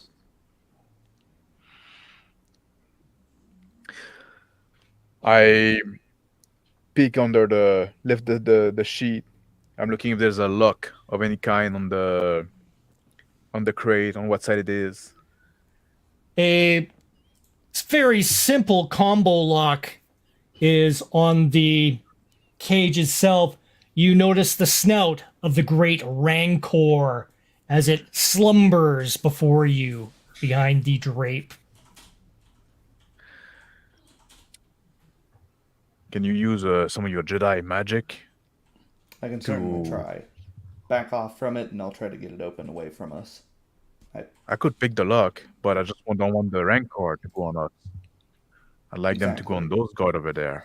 Take a step back. Let me try this first. All right. I step back a few feet from the crate. I walk back behind another crate and wave my hand, using the force to try and turn the tumblers, break internal mechanisms, and crack this lock open. Success.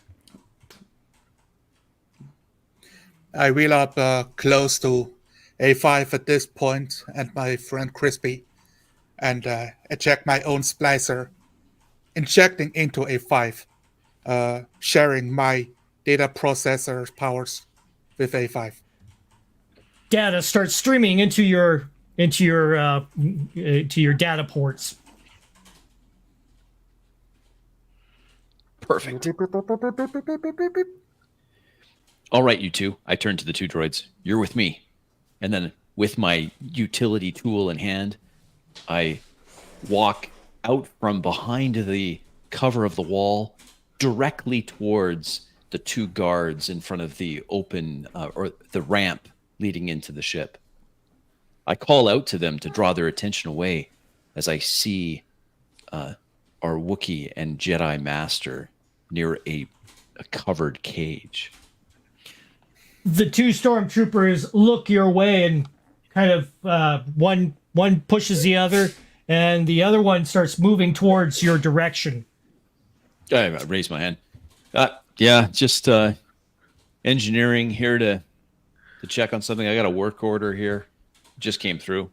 Where's your papers? I'm pulling a double shift. I don't have to check the droid. I turned to A5. A5. Z. One of you have the papers for these guys? I mean, I'm pulling a double shift, guys. Come on, you got to catch me a break. I start a hologram of what looks like scuffed papers, different codes, letting them flicker in and out. As the hologram appears, I motion for the Wookiee and Jedi. Move quick. Throw a hand up and say, Wookiee, let's blow this. I'll get that door open from a distance. Let's go meet up with our friends. I pull some rope from my bag and I tie it to the tarp that covered the crate, and I let it drag as we move back toward the ship. Running after the Wookiee, I look back and use the force to pull the grate open after the tarp is gone off of it. Drape falls. The monster within stirs and both eyes cleap open and starts looking around, observing its surroundings. By the Emperor's illegitimate children, what is that? I point towards the cage. The two stormtroopers look towards it as forth bursts open. This giant Rancor starts storming out, sniffing through the air, looking a little confused and wobbly as it makes its way out. It stares at the two stormtroopers and goes,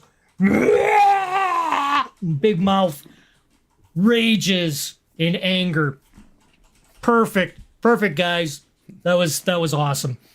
So, I think that kind of encapsulates a lot more speed, a lot more drive from the players in. I barely put in any as a game master. I just kind of stand back and adjudicate whether or not things are plausible or not plausible.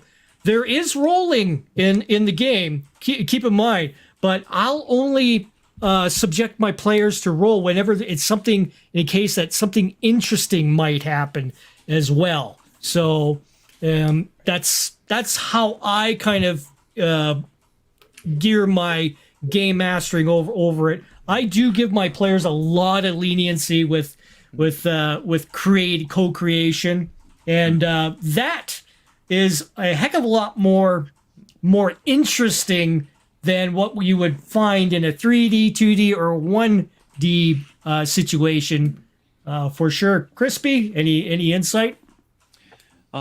One thing you'll notice is that when we do this co-creation, because we can trust one another, we're not typically giving ourselves the quick, easy win. We're looking for things that we would normally have on us. We're using the dice to determine if things are successful or not. And we're trying to keep our turns shorter and have it be a little more organic. Yes. If we can trust each other to keep our turn shorter, then we can have more turn, right? Like if everybody, and also like there's a dynamic where, like some of us have played with each other more, some of us have never played with each other before, right? But there's a dynamic at some point you get to learn your group, and then you pick up on the cue of each other, when they're done, right? Stuff like that. It gets a bit easier. So here it's not the best situation either, right? And we're just doing something like out of the blue like that. Yeah, but it still works, right? Like, and like for example, in 3D where we're worried a little bit more about the mechanics, I would say is a hallmark of 3D potentially, right? Like there may have been a silent question from either me or Rick of, can my character actually use the Force to pick locks? Is that something the game says, you can use that to do? Whereas here it's just, just like the writers, use the Force as a plot device to keep the action moving. It can do new things all the time. Oh, it can freeze lasers in midair now. That's part of the idea of, the co-creation. And there are some rules. It can't just do absolutely anything. But if it's like, oh, yeah, it makes sense that you could. And you see, you roll. You decided to try something and you rolled, and the GM told you if it succeeded. You got it okay, exactly. Right? And then I also already had a backup plan of, if that doesn't work, well, I've got a lightsaber, but then we're going loud, It's, yeah. I don't feel the need to explain who my character is and what his hair color is and what is the job of my astro droid. I just roll up, literally, beeping around. And I know... I like that. I did too. It's like, that's awesome. I just wasn't clear. I wasn't clear if Z was A535 or if he was a second droid, and then I realized he's a second droid. Okay, that's cool. Yes.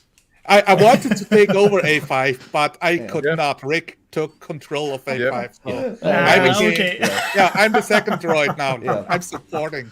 And I like that you went with it because at some point I read that you weren't going with A5, but again, that's the thing, we're just doing spontaneously. So there's gonna be some hiccup, but you just roll with it. Like it's sometimes it works. It all works. Right? Yep.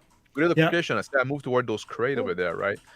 Then there's crate there, right? Just roll with it. Just keep it going because it doesn't really matter. Yeah, and I just walked behind, another crate because I'm like, if there's one crate, surely there's others, right? It'd be weird for Rick would have. It is the only crate. Yeah, Rick should have mentioned something if there was specifically.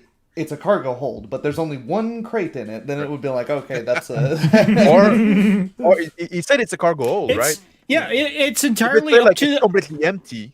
Yeah. You would have mentioned that. If it doesn't say that, the cargo hold is going to be crates. It's all open. It's all open as far as interpretation goes. In my mind, I haven't set anything in stone. In fact, even my little sketch or whatever, I disregard it. It's whatever the players are imagining, and let it happen. Let that happen. You'll find that you're in such a nice relaxed mode as a game master, and you're thinking about things that they could run into maybe in the ship later on and stuff like that. You have that time to think of, maybe we could have this happen or that. It's some ideas that you have of what the crew would be doing conceivably at this time and stuff like that. So and something I found that Oh, yeah. Something I found that the 4D style really helps me with is even playing games in the 3D style that have missing rules or unclear rules. So Godlike, for example, it's a superheroes game set in World War II. It's a pretty cool one. I like it quite a bit. But I don't think I can play that. Maybe off stream, maybe. Hey, Shadow and Sun. But there's super speed as one of the powers you can get, but the game never says anywhere what normal speed is. So if you get to thinking in the sort of 2D way, as I did when I first found that game, I'm thinking like, well, hang on, how far can somebody move during their turn? I don't know. It's unclear. But having done, the 4D stuff, you're just like, obviously the normal dude's not going to run a marathon during his turn when other people are running behind cover, right? So a lot of it, like, this like letting go of control and knowing like when it doesn't matter.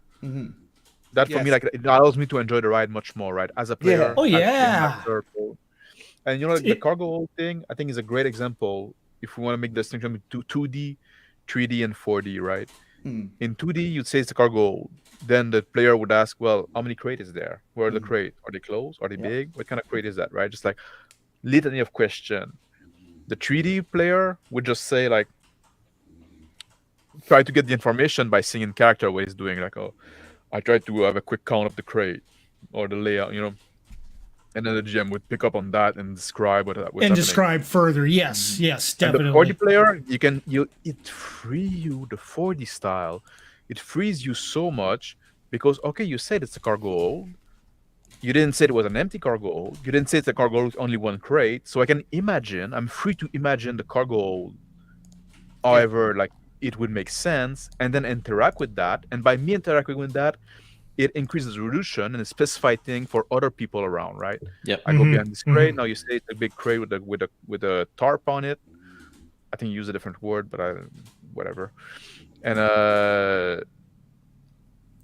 then that's fine. Now we can all like align with that and roll with it, and stuff can happen, right? It free you to imagine stuff in a way that makes sense and to fit in the world as it described. Yeah. Yes. And to the point about imagination, now when we take it another dimension further, and you're at the table, and you put down your beautifully painted minis of how the cargo hold looks. Now you're incredibly limited in what you're allowed to imagine, right? Yeah. Yes. You're like, oh, I have it down on the table. You will feel this fear of like, am I allowed to just be behind another set of crates? Is that okay? And you want to remove that from your table. Not the beautiful minis. I'm sure if they're gorgeous, put them out there, but don't feel restrained by what you have drawn out already. That's a whole different topic for me. Like I much prefer theater of the mind because I want I want player to see the world through the character eyes. Yes. I don't want them to see like from third person up eye, like from God view, like where you have like perfect understanding of tactical view where everybody is. No, combat is supposed to be messy. You don't have perfect information. Things go fast, right? So for me, like theater of the mind, which they say, oh, but sometimes it's hard to keep track of every information. For me, that's a feature, not a bug. Yeah. Yes. Says, I am running a V20 game. I told my players no out of character talking. Don't ask for permission to do something. Just do it. Awesome. Don't. On your turn. Love you.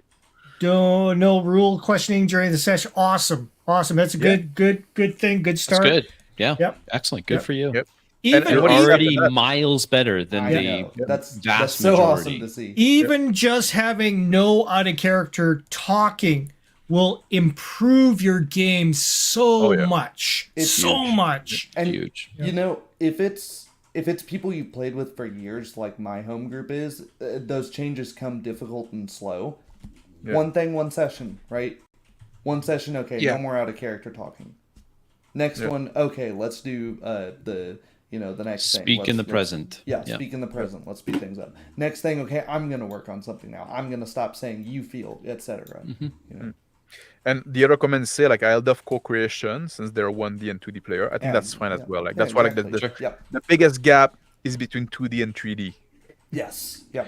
And once they master the 3D, the gap to 4D, that's very easy. Yeah. But it is like you were saying earlier, Max. That move from 3D to 4D, that's where the magic really happens. Yeah. Yes. I'll have one of my in-person players on. I hope to interview him here.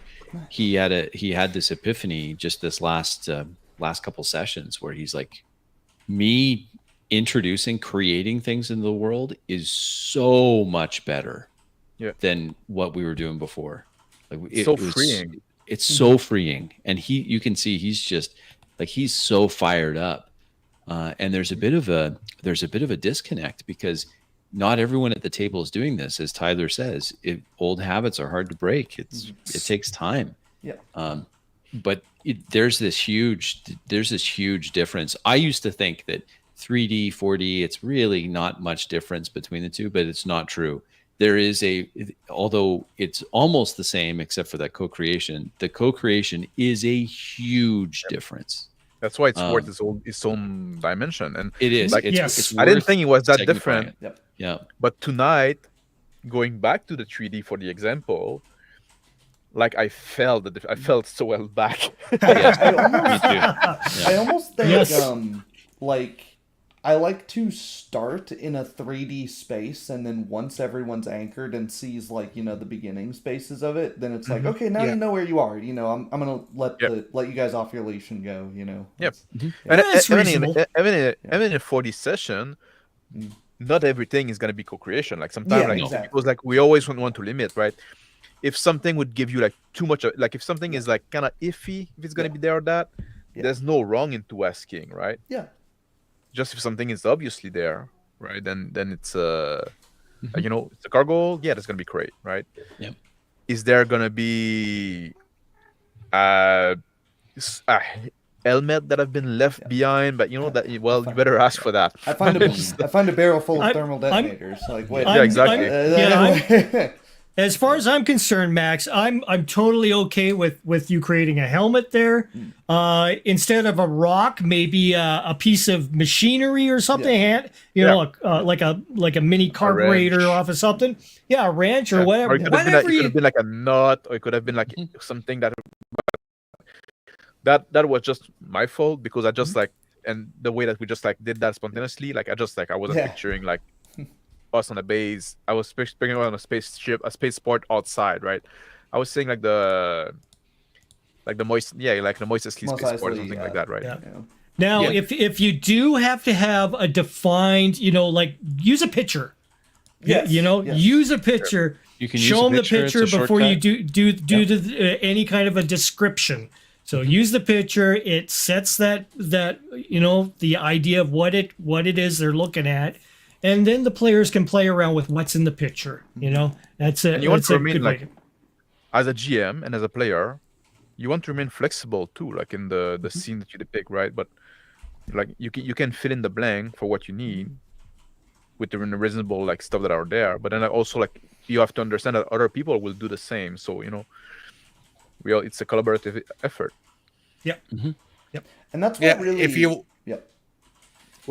you have a space that is clearly defined, let's say I've ran a 3-session game with a submarine, and I said this submarine is important which room is where because monsters will try to break in and kill all of you.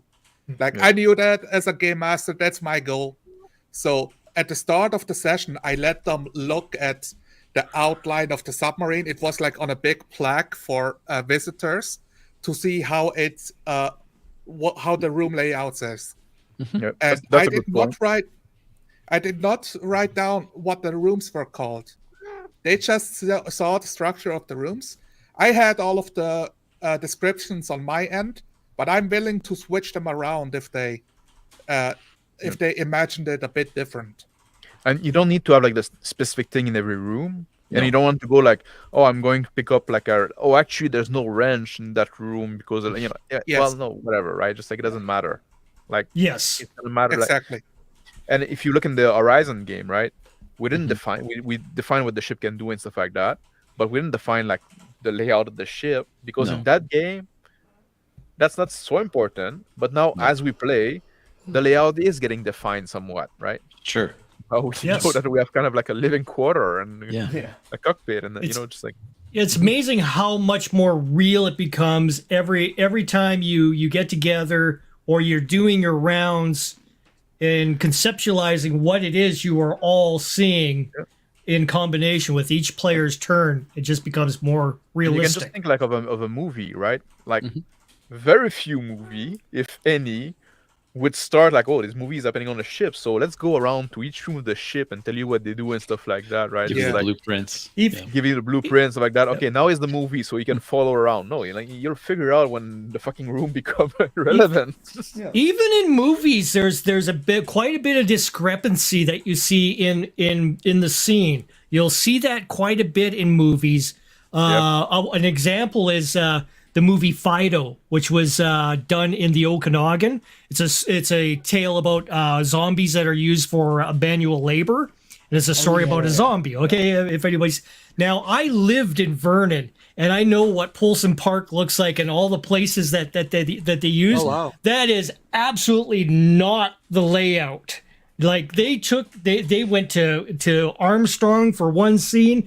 And took that same scene and implemented in Polson Park, which is in Vernon, and then used some outskirts of, Oyama in another scene. And it was just like, I'm looking at this, I recognize them, I'm like, these are not in the same area. But in the movie, it's totally legit. You'll expect, you'll think that if you ever visited the locations in Fido, it would be in one location. And it's same with a role-playing game. You can have your players conceptualize this without your input on like indicating exactly where specific things are. You let your players carry that on. And it's so much it alleviates you of a lot of stress as a game master. Also, if your players are ready to roleplay, as you would hope they are, they can roleplay that out in character, like, oh, I thought it would be bigger, or, I was expecting, I don't know what I was expecting, but it wasn't this, it's something like that. That's quite small once you're inside. Have the players be, well, this is mildly disappointing. Alrighty, let's get on with our guest here, Stag, Rolling Stag. We super appreciate the videos that you've been coming out with. They are awesome. Let's continue listening on to here. Now that we've kind of, now that we've defined all of our aspects and Rolling Stag, I put the invitation out there for you. If you need a re-up of the invitation, definitely get a hold of me back, and I'll send you another one if it's expired already. But let's continue on listening to what he has to say here, because he has some interesting points, which I think are awesome. So let's continue. 4 Games is a framework that I've used in my own consulting, and it was developed by an acquaintance of mine, Jamie Combs, who was the CEO of Naked Bars and Health Foods and that kind of thing. So I've been able to get paid a lot of money as a consultant using this framework to organize problems into an understandable way so that you can solve them. And I realized when I saw the 4-dimensional player stuff that 4 Games fits perfectly in this framework of stuff that we're talking about. So let's go over what the 4 games are, then we'll talk about how it fits into being a role player. So the first game that we're playing is the game of, it's your short game. Right, so this is your inner game, your short game, and there are 3 parts to this game and every other that we're going to talk about. And the 3 parts of the short game are your thoughts, your beliefs, and actions. So what are you thinking? What are your core beliefs about this or whatever? And what actions are you taking? Those are the fastest things. They're also your inside element of the situation, and that's why we call it the short game. So the shortest duration kind of thing, right? Now, next is your mid game, and that has 3 parts, which are your environment, the systems in that environment, and the tools that you're using in this system and environment. So that's your mid game. Then your long game is the third one, and that is what's your goal? what's your path to getting there, and what role are you playing in this adventure of reaching your destination, whatever that goal is. Then the fourth game is your deep game. So that has to do with identity, who you are at your core, metaphors, what stories are you using to explain this to yourself, and then magic, just the power of mystery in the fact that we're even alive to experience this stuff in the first place. So it's short, medium, long, and deep. So those are kind of the 4 dimensions that we're talking about. So that's why I was like, oh, 4D player, that's so cool. It all fits together. All right. So I know he's going on a different kind of aspect of looking at game in general in role playing. You guys have any thoughts on that?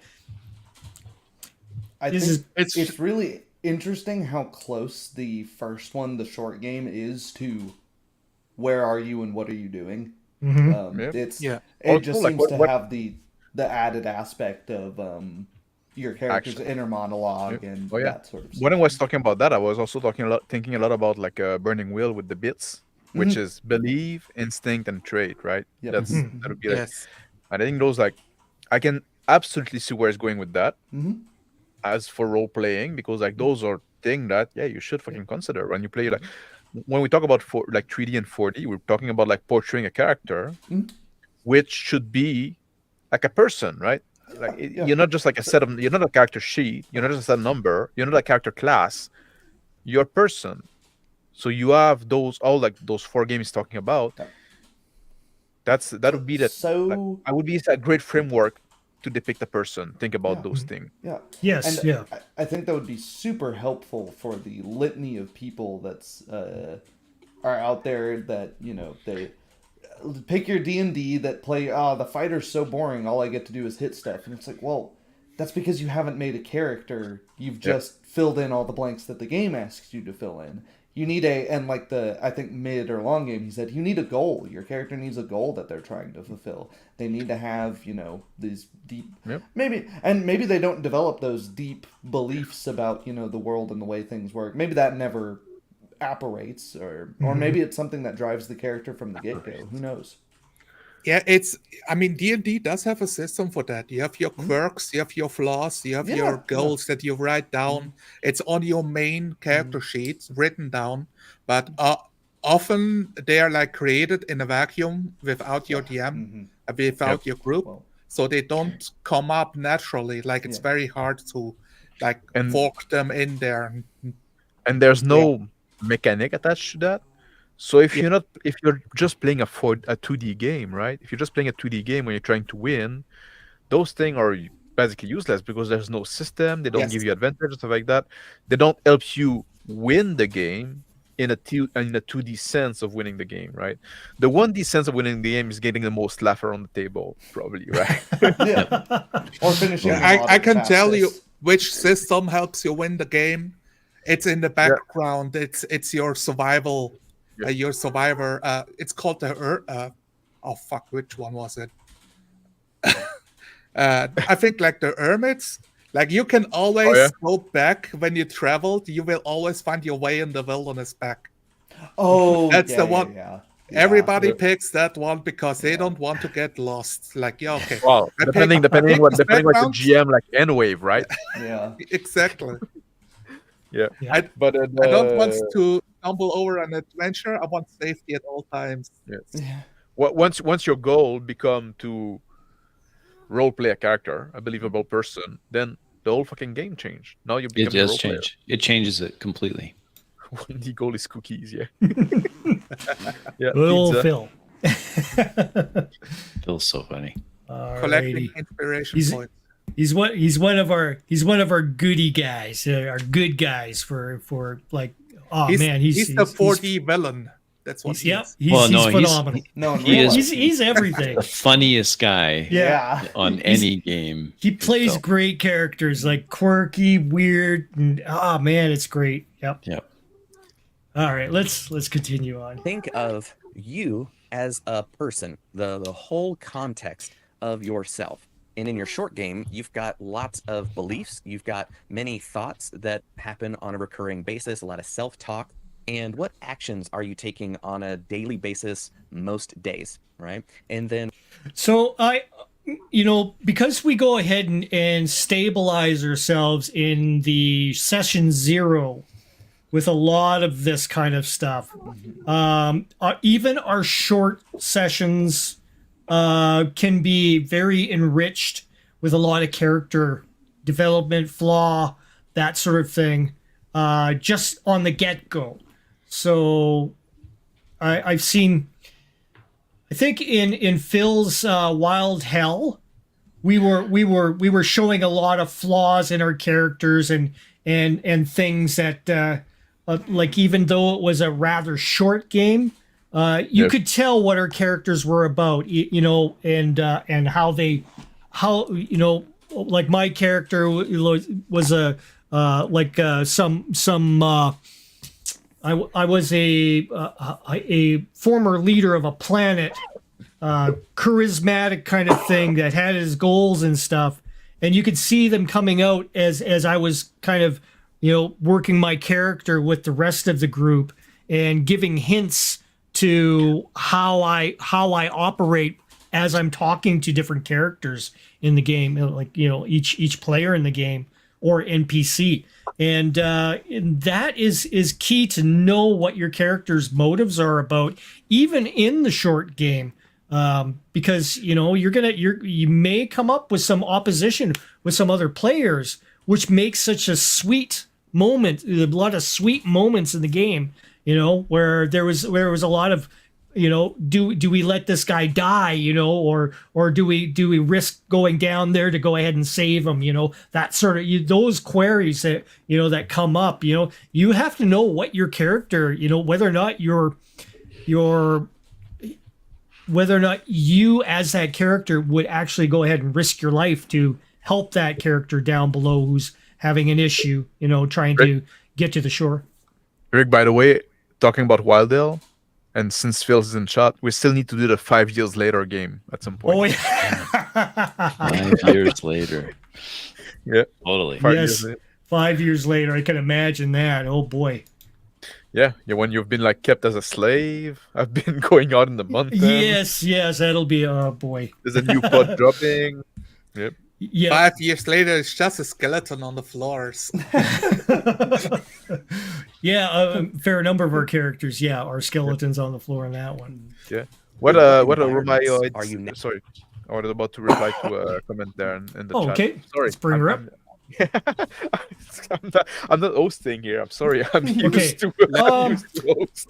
Okay, I watched Max, Phil, and Crispy Session 0 for the campaign. That's probably how I'm going to do my Session 0 from now. Cool. Yep.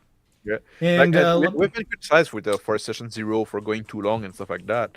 And we could do it shorter and quickly, to be honest, right?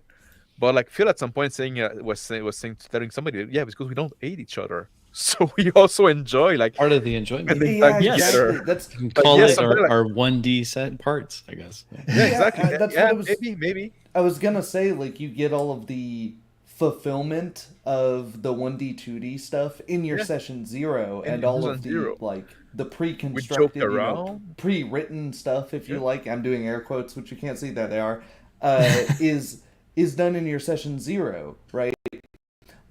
Yes. One of the things I loved, speaking of that, is I did a session 0 because my players are, of course, we're nearing the end of my big 5-year-long Pathfinder campaign at this point. Good Lord, it's been going. It's getting long in the tooth. It's time to end it on a good note. It never stops before it gets terrible. But they're already thinking of their our 5, 10, 20 years later game with different characters, and I thought it was so cool that they were all like, okay.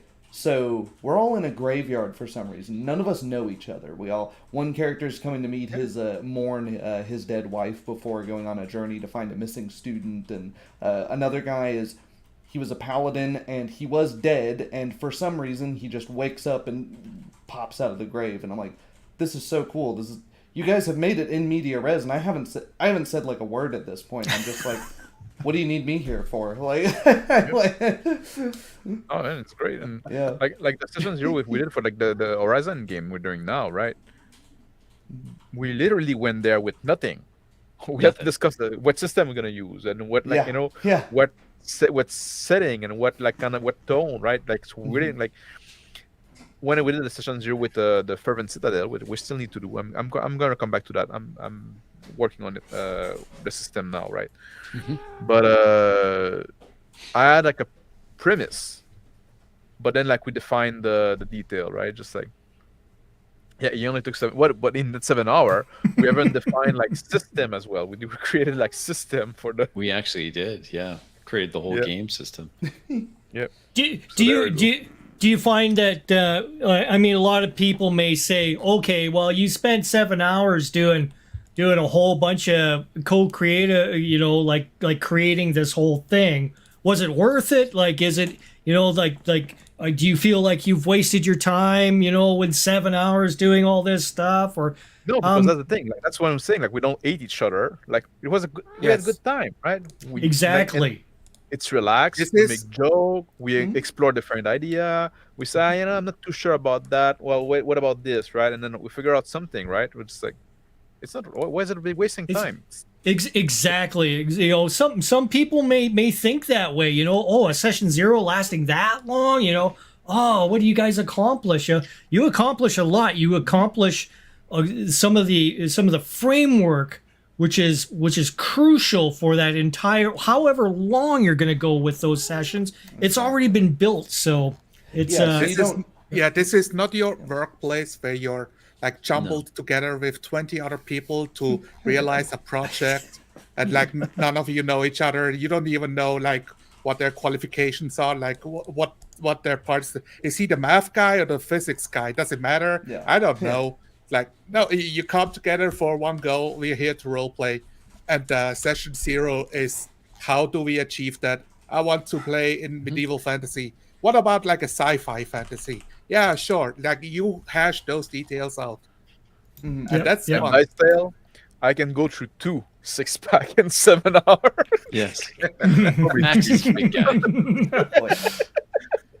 So as a game master, I come into it with a mindset as well that I have some ideas, some secret things, especially when the players are creating things in the session 0 that I won't even bring up. I'll kind of just start writing a bunch of notes about some cool stuff. I'm thinking of areas that could possibly be like large cliffs and stuff like that with treacherous like walkways making the path along, 300 feet drops on the other side, and waterfalls coming down and intercepting some of these pathways going up the cliffway. And you're creating these ideas that, okay, make a paragraph so you can kind of get a good description of this, so it comes across nice and crisp to your players and stuff like that. You're revealing all of your knowns to all the players as a game master, and all the knowns as the players to the game master as well. And then all the unknowns definitely come out through the role play, which create such a cool dynamic. Especially if you have a Phil in your group, that's for sure.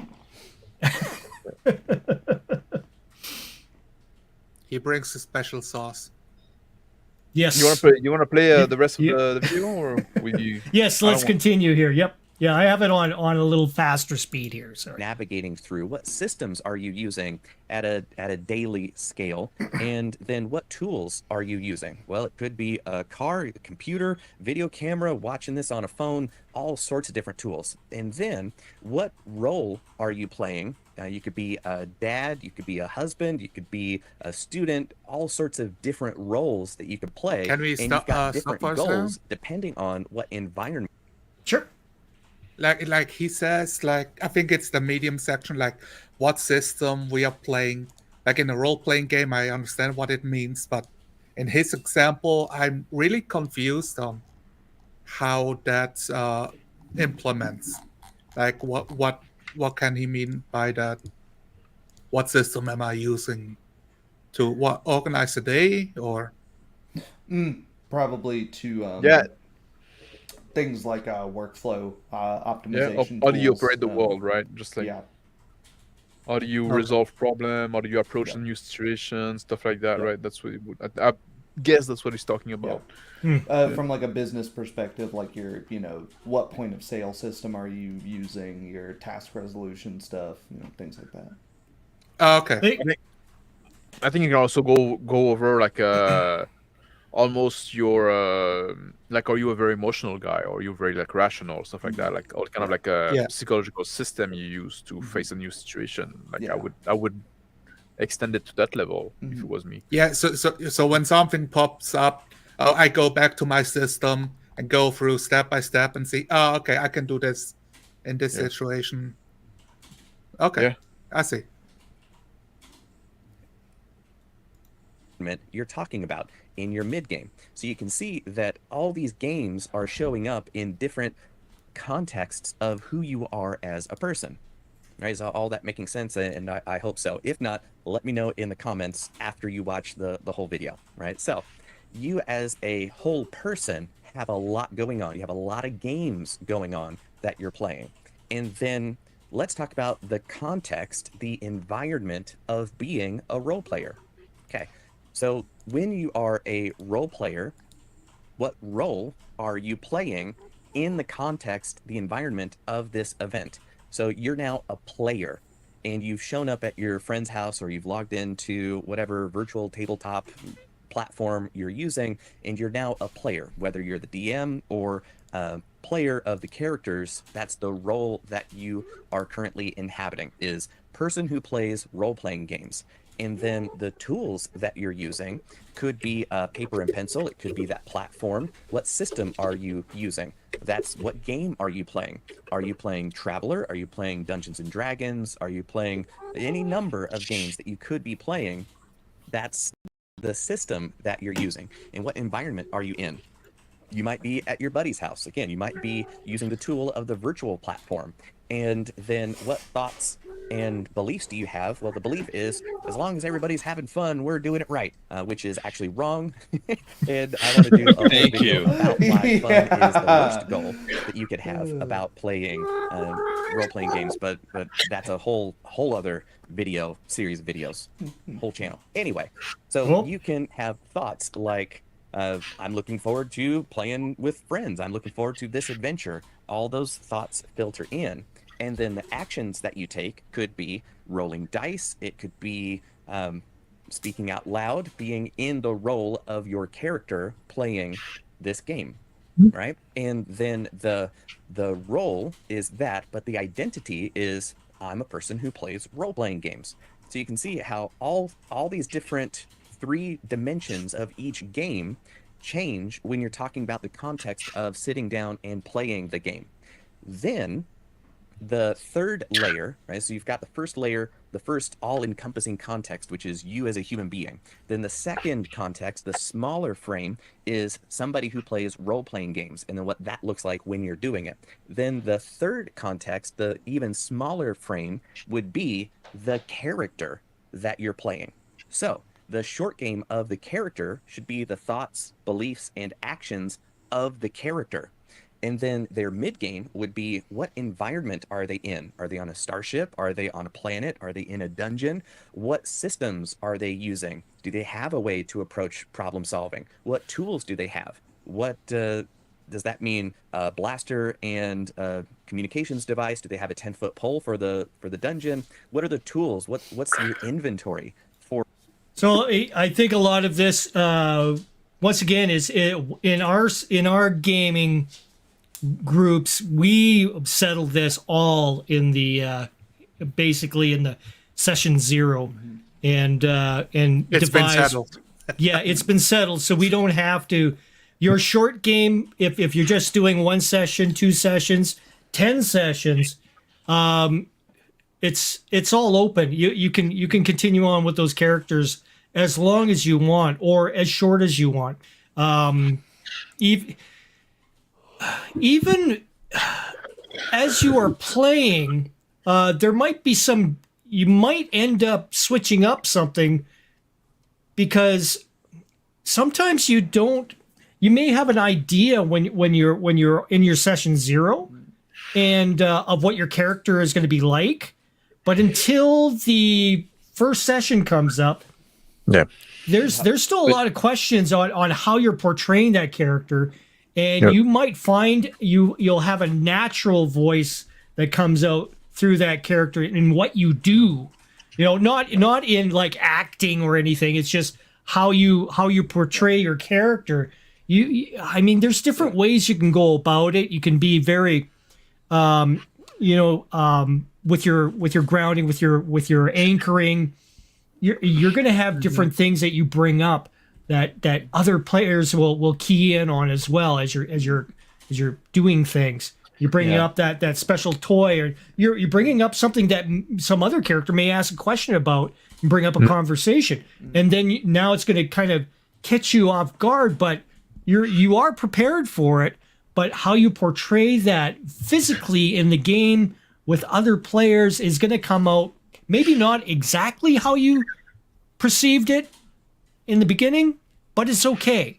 Just as long as you stay with that way that your character is evolving within the first session, you should be able to have a good conceptualized idea of what your character, how you're playing your character from then on. So, well, what he's doing here, Rick, what I think he's doing here, which is good, it's valuable, is he's saying here's a framework to look at life and how you experience life in real life, and then he's taking that framework and saying, now apply the framework to you as a role player. And then you can drill it down into the character level and then use that same framework to get into the character, to role play the character better, because you're using you've elucidated a framework to describe how you in real life make decisions and interact with others and solve problems. Now apply that to your role playing for your character to be a better role player. It's actually a really good idea. It's very academic in nature, which is so unusual for our hobby. Not our specific corner, but the hobby in general is usually, again, these, as Max said earlier, these empty platitudes, these repeated, hell, you could have half of the RPG YouTuber big names just repeat something off of the back of the box, and it'd be the same video, right? Yeah, and some people are actually hostile to any kind of like academic thoughts, saying like, well, what does it matter as long as everybody's having fun? Yeah, like you said, right? But they can't even define fun. That's and they can't. It's an oral tradition. It's what do you do? It's like natural 20. It's what Gary Gygax said is the truth. So it's like all of those things that we have to take this as dogma and to question it is a personal attack on my hobby and my pastime, like my free time. Well, it's and of me personally, right? Yes. Mr. Max personally. Yeah. But it is interesting that he brings up these sort of academic ways of looking through task resolution and acknowledgement of the self. And sort of understands that you have to be able to, you have to have a very high IQ to understand roleplay. No. Are you being elitist? I'm glad we are on the same wavelength here, Flame Zombie. There is something to be said that the emotional intelligence of a lot of the people that get into Dungeons and Dragons or your tabletop RPG is fairly low, right? Nerds. Yeah, they're fucking nerds, for lack of a better word. The worst. And they're there because, hell, I started role-playing this way because, like everyone else in the group, I'm there after school because the buses don't come to my house and school doesn't get off when your parents get off work. So you're sitting at the lunch table wondering what to do for an hour and a half with a bunch of other people who are in the same boat, because archery practice is only on Mondays and Fridays, so you got to fill the other 3 days of the week somehow. And that is not necessarily conducive to playing with people who even have the mental faculties to understand how to make a solid character, because they don't really understand themselves or other people in real life that well yet. So, right. Well, also when you're young, right? Just like when you're like 12, 14. Yeah. Yes, you're not gonna have like the most developed understanding of the human condition, right? Just like exactly, that and like too. Shauner used to say a lot, right? Why are you like in your 40s and you're still playing like you were in like when you were like when you were 12 or when you're 14, right? You're supposed to grow up as a fucking human being, and that should also like translate as growing up as a role player. Like this thing, this hobby is so interesting to kind of like put on the skin. I'm kind of obsessed with taking people's skin and putting skin on. Yeah, you have a whole show about it. It's got a whole show about it. He's got a terrible alibi for his. I'm gonna get cut like right away. But like we put on the skin of like other people, right? And we try somebody else's life that is not us, right? Right. It's a great hobby for that, right? It's so interesting to be able to step in the shoes of somebody else, right? And that's something like I like a lot of what he's saying there. Like, and he kind of went in a different direction than I thought, but I think his direction is valid, right? What he's saying now with like, oh, now your role as a role player and what you're trying to do, right? That's what we were talking earlier in the stream about. We need to agree on goal, right? That's why we do the 1D, 2D, 4D, 3D. Something yes, we define the goal with that. Exactly. We understand, like, okay, what are we here for? Are we here for a social gathering? Are we here to play a board game? Or are we here to role play, right? We define that, and then we can all be on the same wavelength and have a better time at it, right? That's important. I think that's a bit of what it's talking about there, the role and what you're trying to achieve here, like your goal, right? But I think also it's all like view of the 4 games. That could be when you define your character. Think about those things for that character, maybe, right? That could be like that could be a good tool because he's mentioned a lot being a whole person, and that's what you want your character to be. You want your character to be a whole person. Yes. It's good stuff for that session 0. This is key. It's stuff that we definitely take in consideration. Even between session 0 and session 1, when you're on your own and you made your character, and now you want to flesh it out. So you can think about this stuff, right? Oh, what is his role in this group? Why is he there? What is his motivation, right? What is his fear? What is his flaw? What is the system that he used, right? It's like, and we talk about psychological system as well. Like, what is the default to when it's in a stressful situation? Those are things interesting to know about someone's character. Yep. I'd like to circle back to the point of what was it like we have a lot of nerds playing role-playing games, like being in the hobby, like younger people like you don't want to play the same way in your 40s as you did when you were 12 years old, but I'd love to add that like part of growing up is not getting older by years, but having experiences and how you handle them. And role-play games is such a beautiful setting to experience something in a particularly safe way. Like you're not dying, your character is, but you get to learn from it. You can experience it and think about it, ruminate on it, and overcome it. It's possible, doesn't have to, but that's like the inspiring spark for me of why I love role playing. That I hope that other people can see the same spark in it. Yeah, right on. It's therapy. Their mid game. That's a joke. I say it's therapy. Would be, therapy. That's their mid game. Then their long game would be, okay, what's their goal for this session? And how are they going to get there? That's the path that they're taking. And what role is this character playing within the framework of their party? So they might be the healer, they might be support, they might be the tank, they might be the wizard, they might be the ranged attack person. So what's their role within the group dynamic, right? Then their deep game is who are they at the core that you express through their actions that you experience in terms of their thoughts and feelings that you're able to bring up through you as the player, being able to embody them as a fully formed person within the framework of the group play. right? So then that's their identity, could be their alignment. Are they lawful neutral, right? So who are they at the core?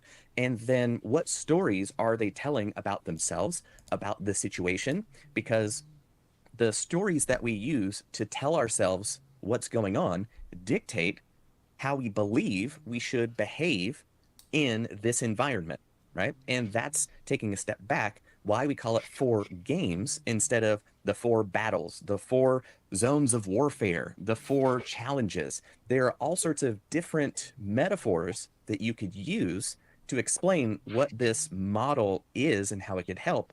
And the different metaphors that you're using open up new opportunities.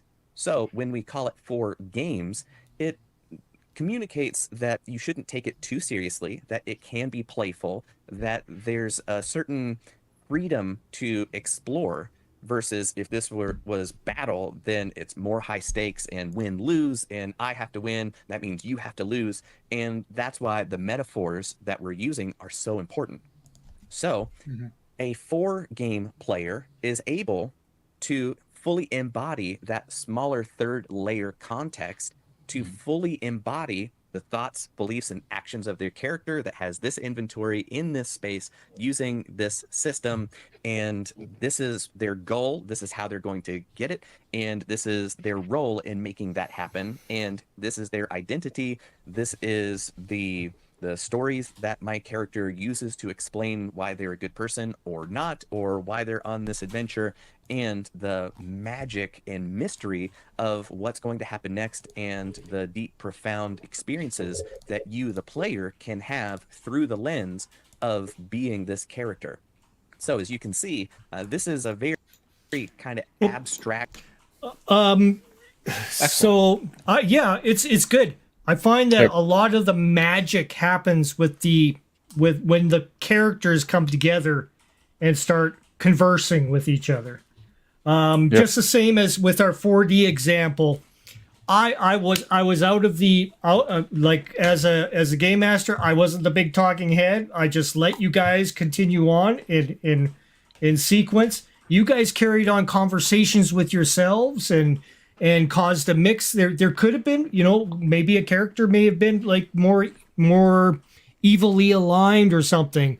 One of the characters may have decided, oh, maybe they would grab a few of these crates or some rummage through the crates and gather things for themselves. It would have been wasting time as far as the goal was, but it would be something that they were, it's part of their character arc, stealing things and grabbing stuff. It's just the way things work, and it creates that good tension between the players too. I have found more and more recently on that note, the GMs who complain about, say, and what my character would do with derision are, they typically want to tell a story because, that's the whole point, to do what your character would do, as long as it actually was, right? Yes. As long as, exactly. That's what I was, to be fair, some people sometimes they're gonna act like 85% of the time or 90% of the time, not as the character would act, unless they would just want to justify being a jerk. You're just being a jerk. That is true. It does happen, but I often hear it from people that are like, "Oh, come on, man, you're being mean to my NPC that's got a, why are you stealing from?" And it's like, because I made a thief, that's what he does, right? Tyler's right. Tyler, you're describing the same guys that will say, how much should you punish player mistakes? Whoa! We need to talk about that one. Like, what are you talking about? Player mistakes. What is a player mistake? With a retort. Yes. That can be a new show. That's a show. It just drives me nuts. Like, it really does. But I love that he breaks down the difference between playing the role of your character as a class, as a profession, and the role of your character as a person and a character, right, within the world, right? Because so many people will say, I role play. It says right there, I'm playing a rogue, right? And that's what I do. I roll the disabled device whenever they ask me to, and it's like, well, that's like a tenth of it, right? You've got a tiny portion of the whole picture. Yeah, that's why this is better advice, because it's a framework. It's a more well-rounded framework. Yeah. Yeah. No, I like what he's saying. Sorry. Yep. Okay, cool. Reasoning kind of thing, and not many people can navigate through this fractal, interdimensional, multi-game, interrelational kind of thing. I'm glad that he mentioned the fractal thing, because that's when he was talking about it, that was exactly the term I was thinking about. Yeah, you have that as a person, your character should have that as well, right? And when you're dragging, the fractal aspect is 100% there, right? I could see that right away, so I'm glad he mentioned it there. Cool.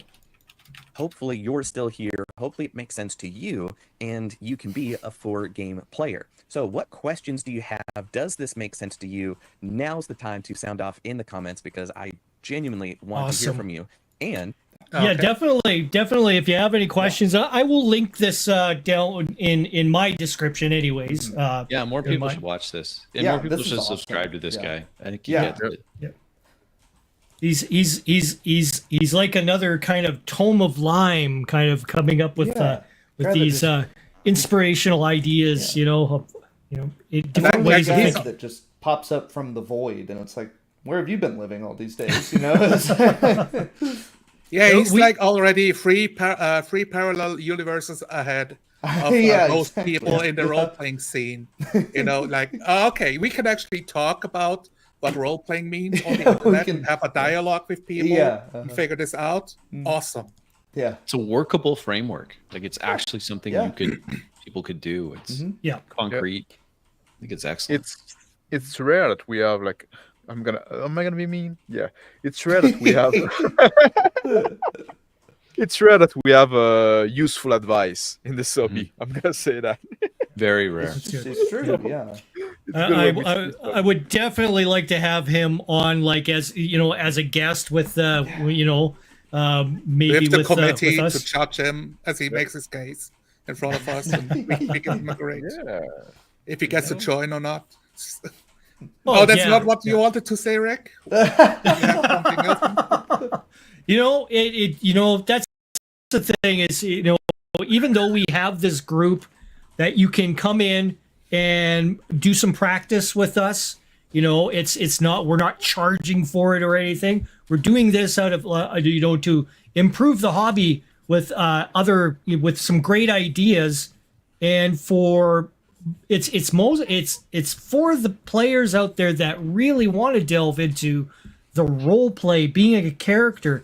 It's not for the guys that want to just play the parlor game, board game kind of thing. That is cool. I enjoy board games and everything else. I enjoy having the occasional traveler game where it's just a skirmish thing on a grid, as it played out as a board game, basically, or a Warhammer style kind of thing. But everybody's got their preferences. But there are people out there, and we are searching them out for that want to learn this role play, and we hope that you'll, if you do join with our group, that you'll take it and continue on. You don't have to be in our group forever. You go off, make your own groups, like Sonalar and Nicholas are doing, and having their own groups and verging out. We're fractaling out into our new generations of 4D role players out there. We are creating sleeper cells all across the world. Yes, that's what right? We have our group. We cannot fucking have everybody join our group. Oh yeah, it's nice. People say I want to come and play and stuff like that. It's nice. It's nice. We try to make room, stuff like that. But take those ideas and experiment with them and go have your own group, right? Just like, that's not like, we don't have a copyright on that thing. Yes. We're putting that out there, like, for you, like, if you think that's going to be useful, take those ideas and run with them, right? And then improve on them, and then tell us, I tried that, and we found that thing, and we can talk about it. And I have a show where I like to talk about people that are experimenting and trying stuff and have a framework and an idea, right? We do those kind of conversation, or we have like, how do we do X, right? How we do solve that problem in 4D or in whatever, right? Well, let's go together and let's try to figure it out, right? That's what we do on Tear Out Your Skin once in a while. When it's a show that's moving around now. We don't have a fixed date.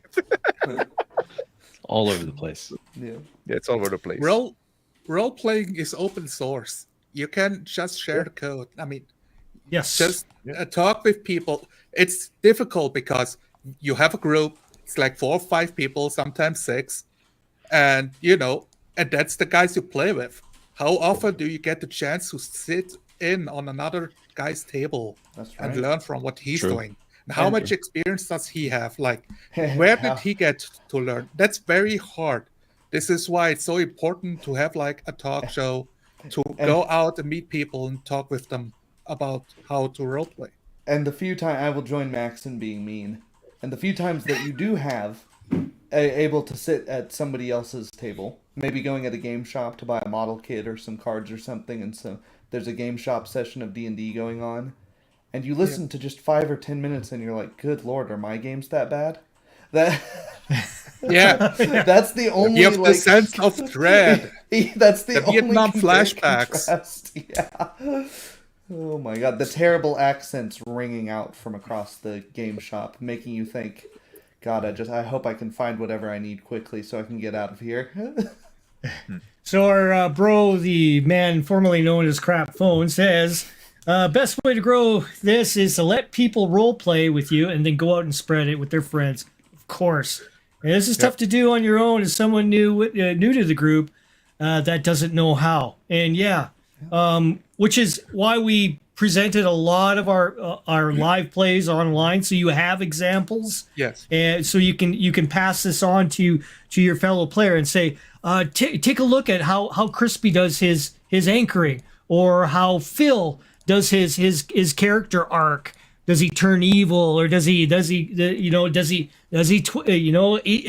a lot to gather from our games, which is cool. And I'm always learning new stuff from my old games just by visiting them, going, yeah, I could have improved that a lot better. And I'll go ahead and do the adjustments in order to make things more palatable for the rest of the group. It didn't seem like I was getting the idea across. I'll improve this, and just take little ideas from what we're doing and bring them into your game. They might gel with your players. You never know. But anyways, as I ramble on, anything else anybody wants to say? I think we should kind of close this off, and we have some kind of closing notes. I got a couple of points. Well, too many, so let me go for it. When he talked about talking about your role and like you're a tank, you're a healer, and I hate that. I'm not sure how to address this, because when I try to define myself in the world, I don't look at my class, I don't look at my role in an MMO, because I'm thinking those things exist to solve a problem. The problem is balance. And when I'm role-playing, I don't think about balancing my role, my game. Zonolar, because balance exists to win the game. And that's not the goal. I've been thinking about making a video on balance for a long time, because I've gotten probably 3 or 4 walls of text from 3 different people on. Oh, wow. But the balance. But how would you do that without breaking the balance? And I'm like, okay, I need to make a video on why balance doesn't matter that much. Shockingly, right? It's kind of okay, right? Does that sound like a tear off your skin kind of topic there, Max? Good, yeah. If you want to talk about that on tear off your skin, yes, we can set one up when you're free, right? Yeah, I know. You need to. The show's moving around, so yeah, I know. You keep fucking dodging my off days. It's crazy. I had to switch. Switch jobs to get. Don't read his letters. Yeah. It's that thing of, oh God, now I think I'm losing it. It's so late. It's so early in the morning for you there, Zonolar. Yeah, true. But hey, we're talking about balance, and people complain about, if you don't have a role, it's gonna hard to balance. Am I helping you? Exactly. It's. I feel like my friends say, oh, you want to play 5 Thieves? That's cool. You want to play 5 Wizards? Yeah. That's a neat idea. Yeah. When we sit down to play, they never want to do it. I'm like, okay, guys, who do you want to play? I'm a fighter. I'm a paladin. Oh, I guess I played a wizard then. Then I will pick guys, We just agreed that you can play the same class if you want to. What is going on? But what about the party dynamic? What do you Like- 4 different characters? There's a dynamic. You can all be paladins and have a dynamic going on. That's go back to but we want to win. Yeah. No. Yeah. Like, who cares? Do 5 thieves. Yes. It's not gonna be balanced. We're gonna have lack in the. Let's just figure out what's gonna happen. Let's It's gonna be let's go with awesome. this goofy idea. And in a good And- game, you'll have the tools to figure out a secondary solution to that, right? Yeah. You know, that it's like, oh, we You don't have have to a face. we don't have a healer. Oh no, what are we gonna do? Well, you know, probably somebody can scrounge up some. You know, you're playing 5 thieves. Surely you have the money to just outright pay somebody to heal you if that's the. We steal health potions. What's Yeah, the problem? We steal. And obviously, if you play like something like 5 thieves and stuff like that, you're not gonna have a regular game. But if you always do the party balance when you have like a thief and a paladin and a fighter and a wizard, all your game is gonna be the same. Do fucking 5 thief, and then the Do it. game is gonna be geared in the different direction. It's gonna and then you'll happen in a different way. That's interesting, and right? you That, can, you that know, allows you to experience something new. focus. It allows you to focus much more on what he was saying with the you know, your role in the group is only one part of it. If your role Yes. in the group is all the same thing, well, now you can focus much more on the specifics of your character. Why The other That's 3 great. games, right? Yeah. His Yeah, 4 exactly. games. Yeah, exactly. And like, I'm a big advocate of like Pendragon, right? I'm a big fan of the not only because I like the system, but also like the one thing I like about Pendragon the most, the game You're a itself, knight. right? I like the system. Exactly. Like I say Pendragon is gonna make you a better role player because everybody is a human knight and a male human knight. So you have to find something else to make your character special. Yep. You're not special because I'm a tabaxi paladin and shit like that doesn't make a character interesting. Like It's like Knights I'm of a the Round fucking Table. personality, motherfucker. Yeah. They're all knights of the Round Table, but you know, Percival is different than Lancelot, and Lancelot is different than they're all different personalities. Yeah. Anything So to that's add why I there, feel like Crispy? it's part of this game. I would just add that I think that that his take was interesting. I liked that he applied a framework to looking at the world. He sounds like he does this for a business or something, but he applied that in a way that I think is portable for other people that are interested in actually getting into role playing. Unlike, like, I think Tyler, you may have mentioned this, but most advice on role playing is not going to actually make you a better role player. Most of the advice on how to be a better role player is going to keep you in that 1D, 2D space. Maybe move you from 1D to 2D. That's the pinnacle of improvement from the vast majority of talking heads out there. Or, you know, but it's not like he's on a whole different level. So I'm really glad he made that video, and I'm also glad that he tagged us in it so that we could see it.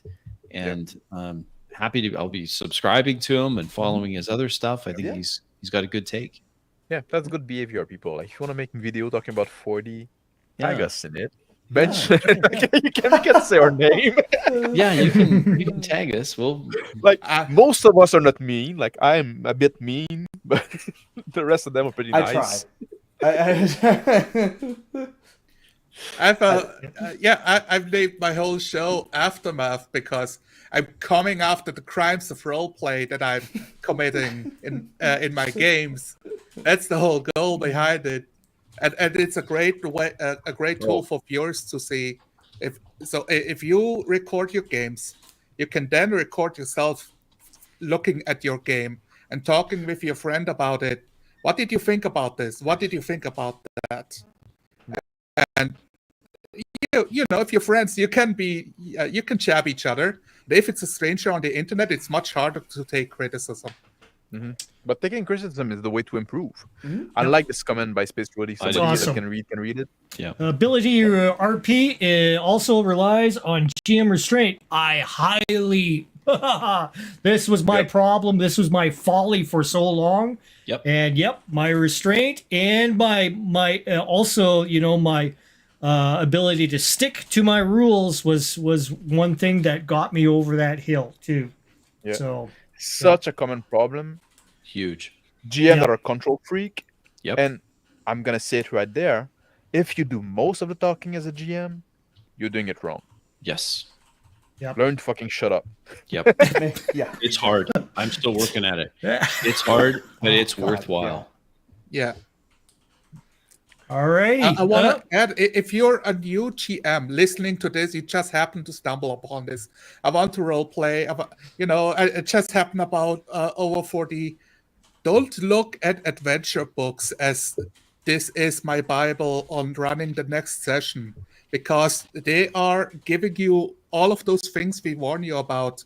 The battle map that you have to slavishly adhere to, the whole storyline that you have to get through to the finish. And if you don't, then you failed. And you built up all of these wrong expectations, because that's not what your players are joining up for. They're here to play with you, to create something together, not to reach the end of a booklet at page 50. Those adventure paths are Lego sets. Throw it away and you throw the instructions away and build a way cooler car with the same parts. And I love what Zonar say there, because like as a GM, you're not there to entertain your player. You're there to play a game with your friend. Hopefully your friend. If they're not your friend, hopefully they can become your friend through play, right?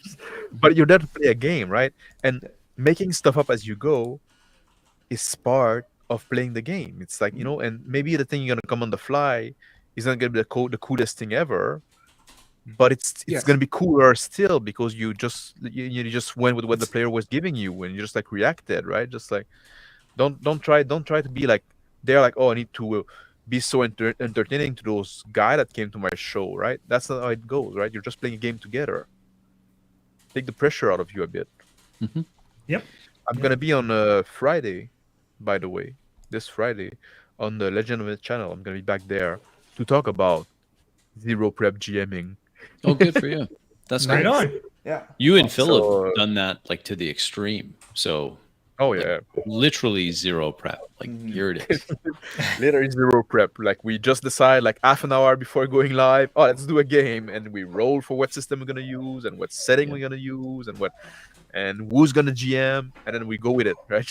Right on. Right on. Showing up with a skateboard to the park and see what tricks you come up with. Yeah, exactly. Yeah, but I like to go to those like more like how would I say that? The most like mainstream kind of channel, right? I guess you could say. So I can bring the good word there. But that's my plug. That's my plug for now. Like there you go. You can do your plug now. And anybody watching, definitely I'll have links for everybody here. Crispy, Mr. Max, Zonalar, Tyler. Super appreciate you guys coming in on this again to do our little round table and talk with talk about other videos that are talking about stuff that we're interested in. And it's awesome to have you guys once again, on my channel, having a good time and discussing stuff and having a great, a great talk that hopefully people will pick up on and practice themselves. Just take little bits of what we're doing. You never know what might spark the fancy of your players. So try it sometime. Try being out of the picture. Try not being that talking head and see what happens. And you'd be pretty amazed at how resourceful your players can actually be on their own if you give them the chance to do stuff themselves. Thank you guys for popping in, and we'll end it there. And good night, everybody. Thank you for showing up. Thank you for Romoli, or what I can't pronounce your name, but thank you for showing up. Thank you for showing up. And any questions, just put them down below. We'll bring up other streams with these ideas and stuff like that. And so have a good night from Rick, Crispy. Yep. See you guys. Everybody. Yep. See ya. I'll see you guys. See you. Have a good night. It was great chatting.